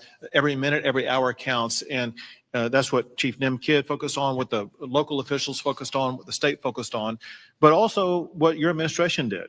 On the very day of the flood, you know, the Coast Guard literally saving lives right and left. And we cannot thank you enough for deploying the Coast Guard, deploying the resources. And as you pointed out, immediately, when I made a request for a disaster declaration, you and your administration granted that. This is the fastest that I'm aware of any administration responding so swiftly, so collaboratively, so coordinated as we have in response to this. Thank you for that major disaster declaration. It ensures that we're going to be able to more effectively respond and help rebuild. And let me make one thing clear about the Hunt store. We will rebuild the Hunt store very quickly right here in Hunt, Texas. Thank you, Governor. Also, I too want to thank all the first responders And we have many of our legislators over here. I want to thank them for stepping up and being here constantly, as well as state officials who join with us. And as we've said before, we remain committed. We're here for the long run. We will maintain our operations to search and find everybody that we can, as well as ensure that we're going to rebuild this community from Hunt to Camp Mystic to Kerrville down below. We are committed for the long run, not just to rebuild, but to rebuild in a better way. I have received a lot of detail, even from the president himself, about ways that we can do a better job in the rebuilding process. And we will put all of that to work. We have a special session beginning in 10 days when we're going to start working legislatively to make sure that we address every challenge that the people of this entire region, including the Central Texas region, make sure we help rebuild the families and communities of all of them. But we would not have been able to do that the way that we have had it not been for you, your commitment to Texas. I know you love Texas, and Texas loves you. We appreciate you showing up, and because of your swift and effective response, we're better positioned to deliver on all those commitments than ever before. Thank you, Governor. That's very nice. Thank you very much. Appreciate it. Christy, would you like to say something? Fantastic job you've done. Well, Mr. President, I just want to thank you for coming and being here today, and to our First Lady as well. Your heart is evident for the people of Texas, and by you coming here and spending the day and taking the time to spend so much time with the families, I've spoken with many of them over the last several days, and they're so grateful for you that not only are you here to come and walk alongside of them, but to spend time with them and to deploy resources to help support the governor and his team, I think has meant the world, not just to those that are making the decisions, but to all of those down to the ones who have lost their children and are those who are still looking for their children. So that's the hardest part about the situation we have here today, sir, is that when you have a disaster like this, I believe this is an unprecedented event. I haven't heard in my knowledge, know of a flood that happened like this before. So, in our experience, we know that it's at least a 1 in 1,000 year flood that hit this area in an unprecedented way. And emergencies and disasters are always locally executed. The state manages them, and then the federal government comes in and supports that. What we are doing here, sir, is empowering the state and the local officials to make the best decisions for their people, because they know their people, they know their community, and when they ask, then we come in and support them. So thank you for being a president who trusts people, who lets them use the responsibility that they have to make the best decisions for their families, for their communities, and we come in and we support them in that. So I can't thank you for helping us making such quick decisions, for Nim and his team, and the governor is absolutely fantastic. Every time I picked up the phone and was here, the lieutenant governor was available, the entire team, the Coast Guard and the Border Patrol were absolute amazing resources on the ground immediately. And we've had over 700 different FEMA employees and volunteers here as well that are engaged. And so all of your assets that you have as a federal government are deployed to help this community restore, but also to heal. I would just ask everybody in the room to remember to love on each other too, and to tell stories and memories, and that's how. The greatest fear when you lose someone in your life is that people will forget them. So tell the stories that you knew, and write them down and remember them, because nobody wants their loved one that they don't have anymore to ever be forgotten. Thanks, Christy. Appreciate it. Nim, would you say a few words, please? Thank Done you, a Mr. fantastic President. job working with Christy and everybody else. Thank you. Go Yes, ahead. sir. Thank you both for being here. Our hearts are broken, but they fuel the engine that drives this response for this community. These local first responders are the best in the nation. They put their lives on the line. Our volunteer firefighters that were out there putting their lives on the line, knowing that their homes were at risk. You have the best in the nation right here at the local level. Governor Abbott declared 21 Texas counties for this weather event under a state of disaster declaration. Your immediate declaration for individual assistance and public assistance will help us rebuild and recover. We've had over 2,200 state agency response personnel assisting our local government partners. But Mr. President, here's a staggering number. Over 12,300 volunteers have shown up here out of love to support this community. Just imagine working 10 hours a day, 7 days into this event right now. That's over 861,000 hours of volunteer support right here. 19 other states have sent resources to us. Secretary Noem, thank you for the coordination and the effort on that. Your team has been phenomenal. We will continue the search nonstop. We will continue debris removal, and we will help this community rebuild. We're ready, sir. Thank you for a really great job you've done. And the coordination's been incredible with us and everybody else. Thank you very much. Yes.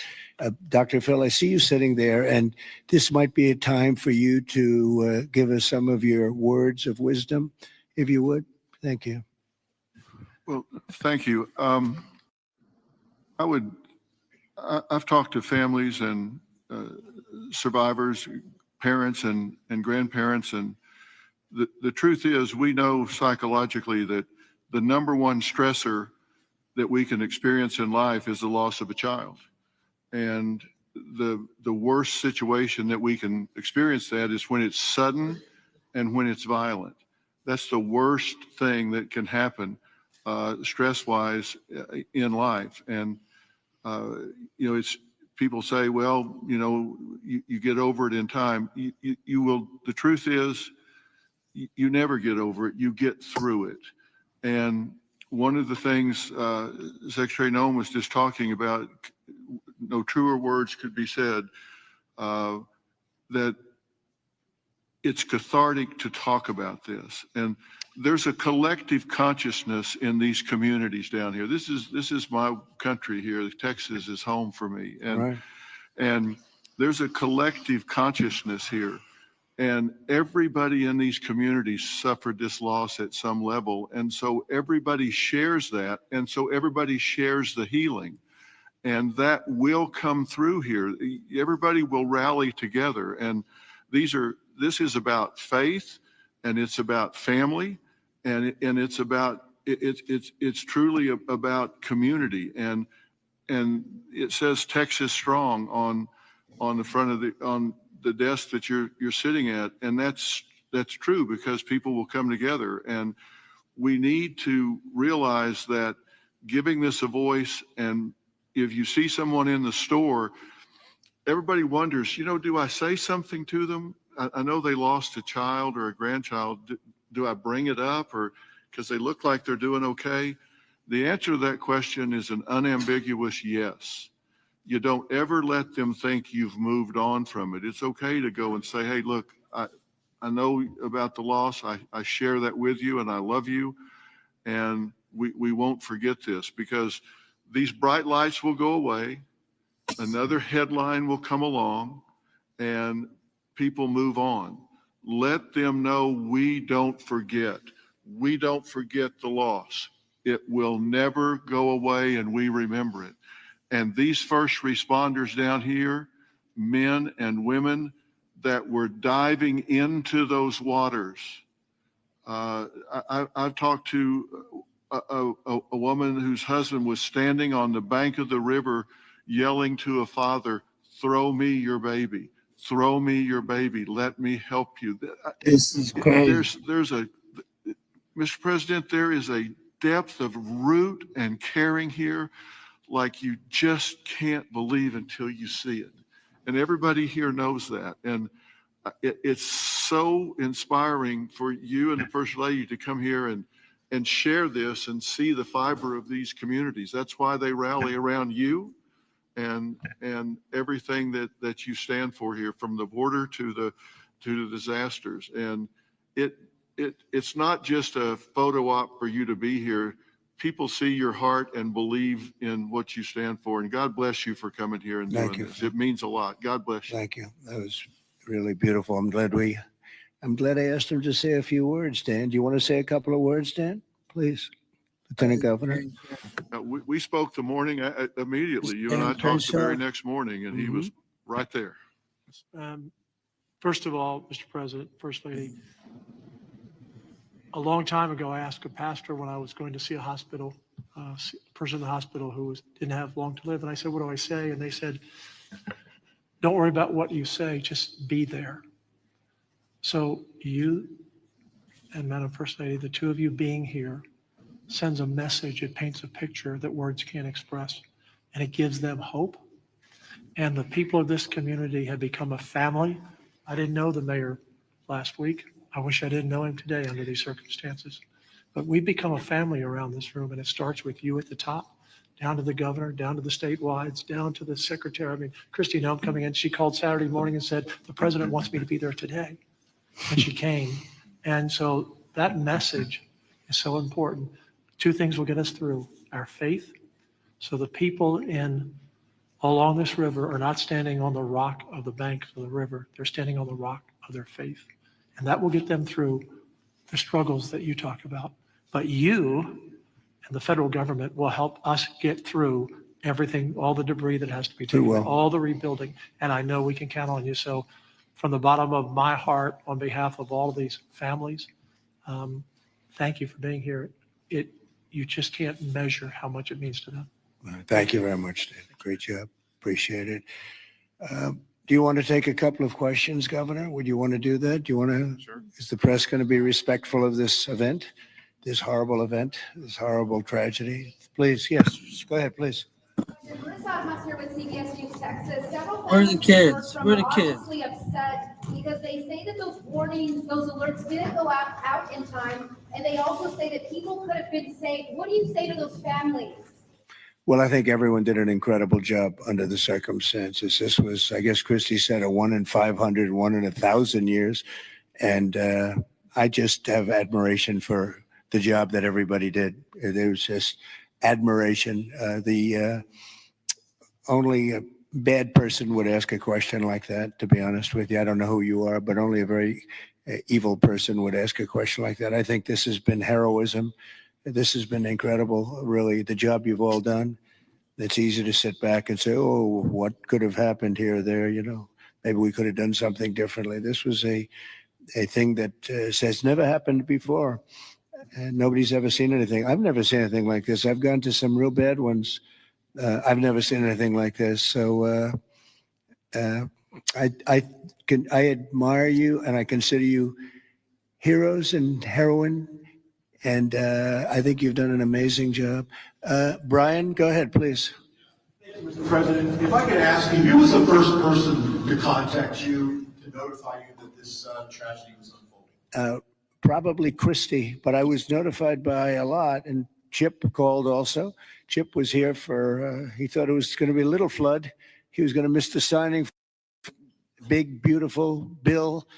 And he called to apologize. He said he's going to be delayed because of a little flood, and the little flood turned out to be the biggest flood anyone's ever seen. So Chip but Christy called right away. She was there. I looked the next morning. She was right there on the ball. So I just want to say, as a native Texan, I'm receiving hundreds of messages. I told you that the other day, but I'm going to tell our representatives that are here in the crowd today, thank you for your response.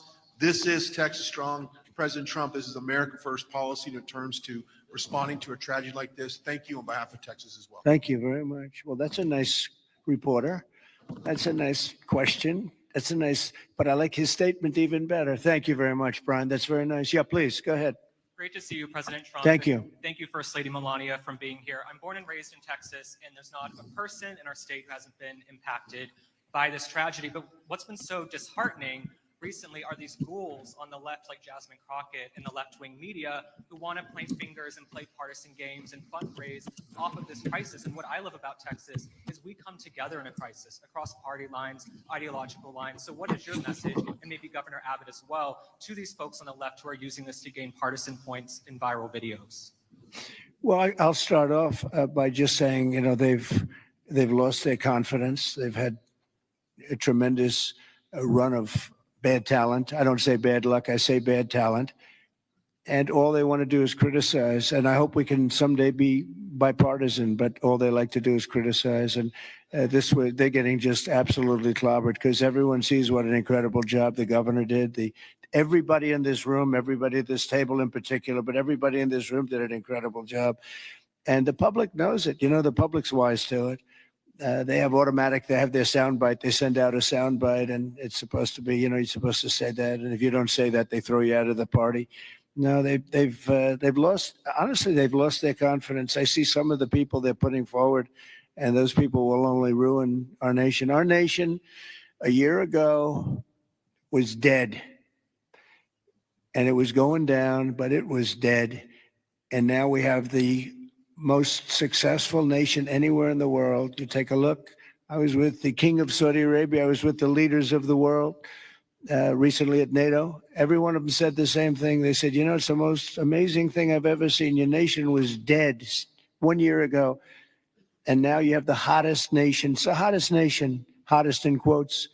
It's the hottest nation anywhere in the world. Every leader is saying that we're the hottest nation in the world.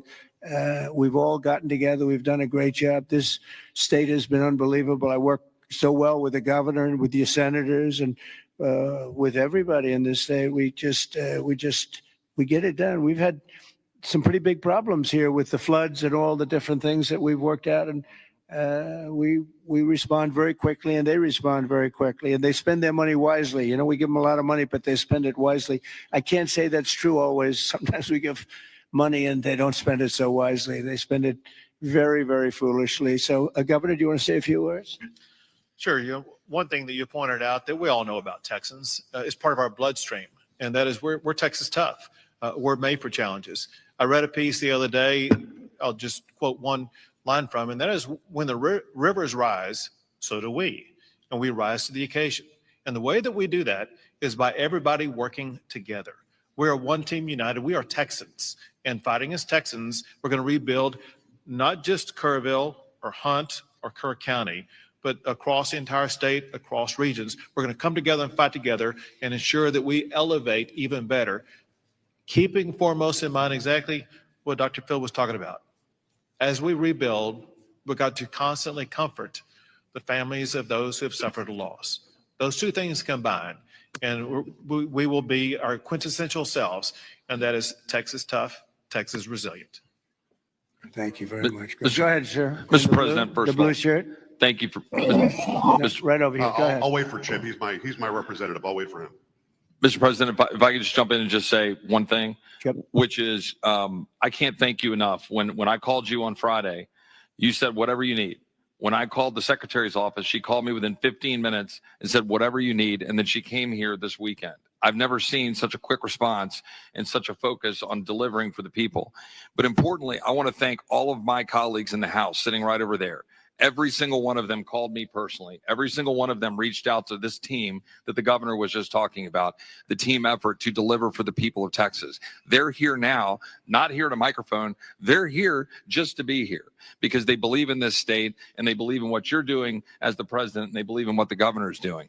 And importantly, this morning, I was at a press conference for the Community Foundation of the Hill Country, which has raised over $30 million from the great, people of this state and from around the country. And they sent checks out today of $5 million to people in this community to help them with cash for people, for small businesses, first responders, and all the people that need help to reunite. And the final point I'll just say, for all of the media clamoring to ask that ridiculous first question and try to point fingers, the governor said it best when he said that pointing fingers is for losers. This state is about looking forward, and we'll figure out how to make our systems the best they can be. But importantly, when you see 26 feet of water rising a foot per minute, don't go around pointing fingers. The people in this community rallied around to help people, and that's the enduring image. Those little girls from Camp Mystic who were singing hymns as they watched the damage as they left that camp coming out of there. And that's who the people of Texas are. And I thank you, Mr. President. Thank you very much. And, 2 words, unity and competence. If you were to ask me 2 words that I've seen here, one is unity. The unity has been unbelievable. And then the competence of the Coast Guard and some of the people within the Coast Guard that saved a lot of lives. They went out and they saved a lot of lives. But there were others other than the Coast Guard. But I would say competence and unity. The way everyone has just pulled together. It's rare that you see this. Mr. President. Again, I've been to so many and I've seen bickering and fighting and, just it doesn't work the same way. This has been amazing. This is the biggest because I've never seen one like this. Neither has anybody else, by the way. Yes, please. It's Joe Pagged, Mr. President. It's been a while since we've seen each other. Obviously, the staffing was where it needed to be. In fact, it was heavier than it should have been because of the holiday weekend. Whatever they're saying in the left news is developer, though, at 1 o'clock in the morning, the technology only goes as far as it goes. Kids don't have their phones. Phones are dead. People by the riverside don't have electricity. They're not going to get a phone alert that way. As a developer, going forward, knowing that everything was done lightning fast by Secretary Noem, by you, by the governor, and everybody else, you did everything right. What do we do next time, though, to make sure that people are alerted if they're dead asleep? Maybe an alarm system, maybe a siren system. You might know better than I. But what do we do to make sure that people get the alert when it's time to get the alert? Thank you. You'll probably have to do that. You'll probably come up with something very unique because there is no system right now. There's been a thing like this has never happened that anybody knows. Certainly not to this extent, but I know the governor and everybody is working on it. They're meeting and they'll figure something out. Go ahead, Governor. Yeah, so we begin a session in 10 days. We will address every single question that you just asked. You mentioned some of the ideas. There are many more. And we want to hear, most importantly, we have to devise a response that's right for this community. And this community has to weigh in, and they need time to be able to convey that to us. But we're gonna work on alerts. We're gonna work on every single solution to make sure things like this don't happen again, not just in this community, but in other river basins across the state also. So we will work to get it right. And we've jotted down, Joe, every idea that you just mentioned. Ted Cruz, go ahead, please, Ted. Well, Mr. President, I want to say thank you for being here. First Lady, thank you for being here. Where we are right now, the Hill Country, is a very special part of this state. It is universally considered the most beautiful part of the state. You've got rolling hills. You've got these incredible, peaceful, wonderful rivers. The Guadalupe River, just about all of us have been swimming in that river, floating in that river. And one of the things that's really special about Kerr County is there are 40 summer camps here. This is a place where all across Texas our kids go. The governor's daughter came every year to camp here. Both of you know our girls really well. Mm-hmm. Heidi, the week before this flood, was here in Hunt picking up our daughter Catherine from camp. And Camp Mystic, that faced such devastating loss, is an institution in this state. It's 100 years old. It was founded in 1906. And I'll tell you, in Texas, it's not just here that the hurt is felt. It's every part of the state: Houston, Dallas, San Antonio, Austin, West Texas, East Texas. Texans have gone, and what's amazing is you see at the closing ceremonies of these camps, you see multiple generations. You'll see grandmothers and moms and little girls who have all gone to the same camp. And the pain that the state is feeling. And on Monday, I went and walked through Camp Mystic. In the center of the camp is a cabin called the Bubble Inn, where the littlest girls were staying. And in front of the Bubble Inn are right now 17 small white crosses in the ground. And each cross has the name of another little girl who lost her life. And the final cross has the name of Dick Eastland, the camp director who gave his life trying to save his girls. And the water rose in that camp and in that cabin 8 feet high. You can see the water line 8 feet high. It blew the windows out of the cabin and it swept those girls out. I will tell you, I've never seen anything more horrible in my life. And I just sat there crying. I saw mom and dad come up to one of those crosses, drop to their knees and kiss that cross. And the mom was weeping.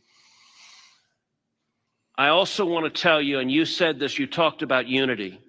The way this community, the way the state is coming together is incredible. There are stories of heroism.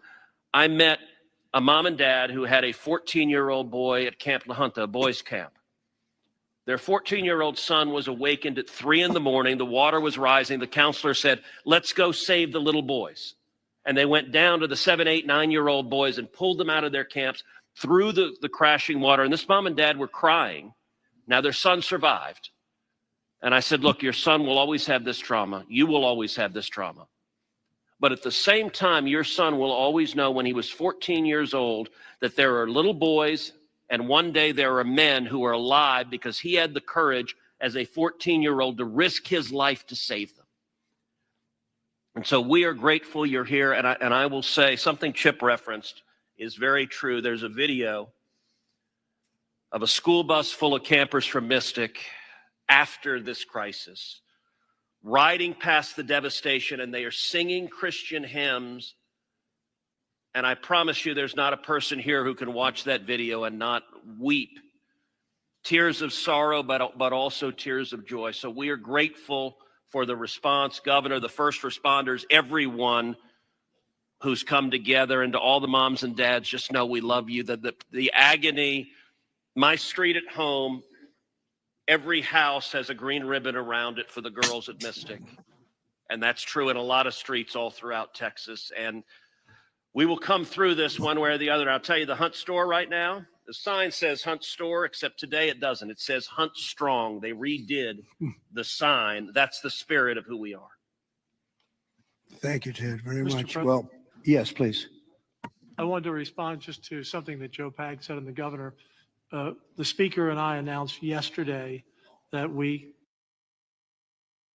will begin our hearings in 2 weeks, but in 3 weeks, we're going to have a hearing in this room so that the residents and the people in this area don't have to come to Austin. We're going to come to them, and we'll stay here as long as it takes to hear their stories and their needs and their wants. So we're going to be here in 3 weeks in this room. Good, Dan. Very good. Well, I just want to thank everybody for coming together and the word unity again, but I just want to thank you very much. And we'll be helping you from Washington, D.C., like no other president would do. Nobody else would do it. Nobody else would be even get back to you. You know, you're fully funded, as you know. And Christy, I would say they were fully funded within minutes of hearing about this. And, you know, the state of Texas, number one, they do it right, and they've done it right for a long time. And it's, you know, a very special place to me. I will tell you that. Politically, I don't want to say politics, but politically, it's been a very special place to me. Our great Secretary of Agriculture, who you've done such a great job, Brooke Rollins, you come from Texas, and I just want to thank you.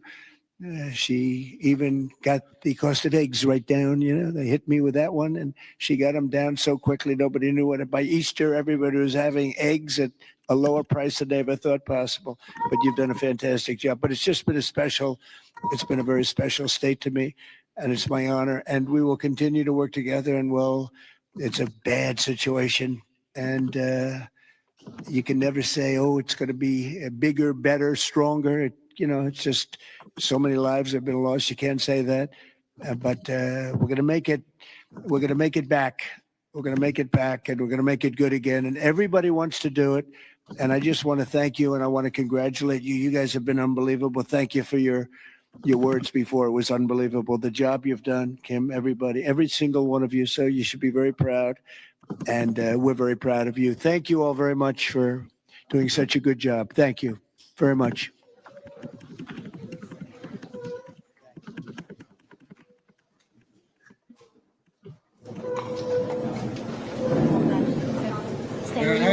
Seems like that's it. All right, everybody.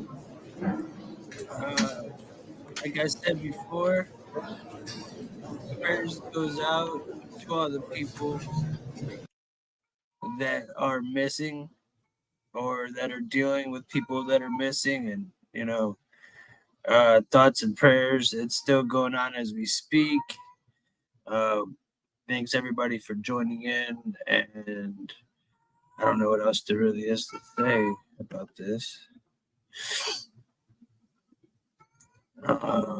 Where did I mute this? I did. There's 12,300 volunteers showed up to help. And as Senator Ted Cruz put it, 17 white crosses outside of the Bubbles Inn where the youngest had stayed, and watching parents consoling them as they kiss those crosses, as you see live shots there of President Trump continuing to listen to these stories. Dr. Phil on hand with him, with the First Lady. That was weird. The doctor, Christy Nolan, among others, over right 86,000 hours of volunteer manpower. As Senator Ted Cruz put it, all of Texas mourning, 31 million Americans, along with the rest of America, with Texas at this time. Texas strong. Visiting Kerrville in the Hill Country. But to thank our sponsors here at the network, the great All Family Pharmacy, great for medication, especially with this buy one, get one free now through Sunday. So allfamilypharmacy.com/RSBN. If it's 30 pills, now 60. 90 to 180. Ivermectin, Almost hydrochloroquine, there. mebendazole. Scan that QR code now. I hope Buy you're one, get one doing free It's through still 90 Sunday, July degrees here. 13th. Colonial Metals Group. Nice and hot. Once you have your health taken care of, All make the sure you people have in your savings and Texas, retirement God all bless stocked y'all. up, protected, and ready to go with gold and silver. freegoldguide.com/RSBN. Receive that no obligation See gold what else guide is going on and before I heed the end it. warnings of experts like Warren Buffett, Dad, hear who this talk about lot. gold and silver being that hedge against inflation, the best bet for your retirement, Thanks, especially everybody, against the for the likes, Communist Chinese Party shares. and all of their antics. Colonial Metals Group. Thank you Yeah, for sponsoring us, throughout as the well as day when stuff like this Kalshi.com/RSBN. happens. You can answer all the questions like, will Elon Musk Morning, create another night. political party, the American Party? It depends. Says right now, no, by 36% of a chance. So scan that QR code now and bet and trade on all of those crucial questions facing the country. Kalshi.com/RSBN, angelpace.com. Experience the miracle today and help out the great state of Texas by supporting an extraordinary Christian company that hires veterans out of Spring, Texas, near the Gulf of America. Angel Paste Miracle Definitely Cream, grateful really that one of the finest out there. we got Angelpaste.com. everybody Also, here. mypillow.com/RSBN. Another free shipping sale on all of those great items: the MyCross, MyPillow bed sheets, and the multi-use MyPillow 2.0, led by the Patriot Mike Lindell. MyPillow.com/RSBN. Call today. Don't delay. 800-836-7566 for over 2,000 different items at mypillow.com/RSBN. And if you enjoy this live desk and all of our programming here at the network, all the great writers, as well as our original content, and of course those rallies that we get to do every once in a while, like we did last week in Des Moines, Iowa, to kick off America 250, covering President Trump, Vice President Vance, the 119th Congress, everything inside and outside of the Beltway. Please financially support us by going to rsbnetwork.com/donate or by texting RSBN to 801-801. A programming note as well. There will be no talent for these broadcasts, but in case you could not make it to Tampa, Florida, and you'd like to tune in for Turning Point USA's premier event of the summertime, the Student Action Summit, it's not to be missed, including Secretary Christine Owen. She is on the speaker list for tomorrow, as well as many in the MAGA, conservative, populist, libertarian movements that are making America great again. Tonight, live at 4 o'clock Eastern. Well, it's past that time now, but there will be an end at 8:45 p.m. Eastern, highlighting all of those highlights and those live speeches. It will restart again tomorrow for the second session at 11:20 in the morning Eastern, and closing out at 7 p.m. Eastern. It's not to be missed. I've worked this event on countless occasions during my tenure with Turning Point USA. I highly recommend tuning in to hear unbridled access, great speeches from the biggest leaders in the movement, all live in Tampa, Florida. Of course, highlighted by none other than Charlie Kirk, the founder and president of Turning Point USA. So, God be with Texas. We are Texas strong today. And if there's any breaking news, we'll see you over the weekend. But hug those close to you, hold them tight, and spend time with family and friends this weekend. And make sure you don't miss going to church. Following Jesus does not spare us from pain, as we were reminded from Gracie Hunt, but it means we never face it alone. And the Lord is close to the brokenhearted and serves those who are crushed in spirit. Psalm 34:18. God be with Texas. God be with the United States of America. And God be with President Trump, his entire family, and with you, the good American people. For everyone at Right Side Broadcasting Network Live, I'm Robert McNeely. Good night. God bless. Have a wonderful weekend. Safe. Peace out.